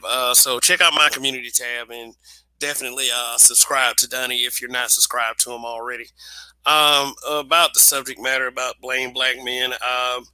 It's one thing that made me really start ramping up on social media was the blame black men narrative. How I felt like we were being unfairly scrutinized because the whole thing is everybody likes to pretend like black men aren't being scrutinized or aren't being held accountable or are not taking responsibility for the things that we do when we actually are. And the thing is, we point the finger at the guys who tried to tell, the black men who tried to tell niggas not to do nigga shit in the first place. So, yeah, Mr. Z might actually have a very strong point. This whole blaming black men thing, yeah, it's just like General Custer's last stand. Is they're trying to get whatever they can out of it. That's why you got so many people right now being very disgusting about it. That's why you got, bitter BWs, in the spirit of the wig, bringing on pale dudes to trash the brothers, because it's a move of desperation. Because guess what? They are losing. It may seem like they're winning because you got people who are growing their channels off of black man hate, but really it's a final show of resistance. Or not, you know, we could be wrong about this, but I do believe that ultimately at the end of the day, brothers are becoming in a better and better position. With each day that passes, with raising our awareness for a lot of the things that are going on that do target brothers, that are against brothers. And for many of us in this space, especially myself and Roger, we're trying to show you ways to combat and to get around it so you can be prepared to face, and not only face, but defeat the foolishness. So they can blame black men all they want, but the facts and the data and the realities will always shine through and through to disprove anything that is blatantly false. So anyway, brothers, just hang in there and continue. Let's continue to do what we do. Doing everything we can to improve and make life better for ourselves and those around us. So that's pretty much it for right now. I am done for tonight. Shout out to Nick O. Uh, let me read this final statement before I sign off. He says, respectfully, black men humor too much idiotic nonsense. It does not look like the women are winning at all. That woman who brought the white dude on literally sleeps with the worst two. LOL. What the hell? Okay. All right. Nico, you dropping some gems as always, man. Yeah, Nico is a regular from week to week on this program. Really livening the chat up along with the rest of you. And I love my chat. I want y'all to continue giving all of your input. It makes this it makes this thing so much worthwhile. As well as the panelists that share their thoughts and take the time to give their input, because they could be doing so many other things, but they choose to be here just like you guys, just like the ones watching, just like the ones pressing like, just like the ones who participated in the chat. Thank you guys. And just like the panelists, and hell, just like the habitual line steppers. And on that note, long live the habitual line steppers. In Kev we trust. See y'all for any given Sunday. Peace.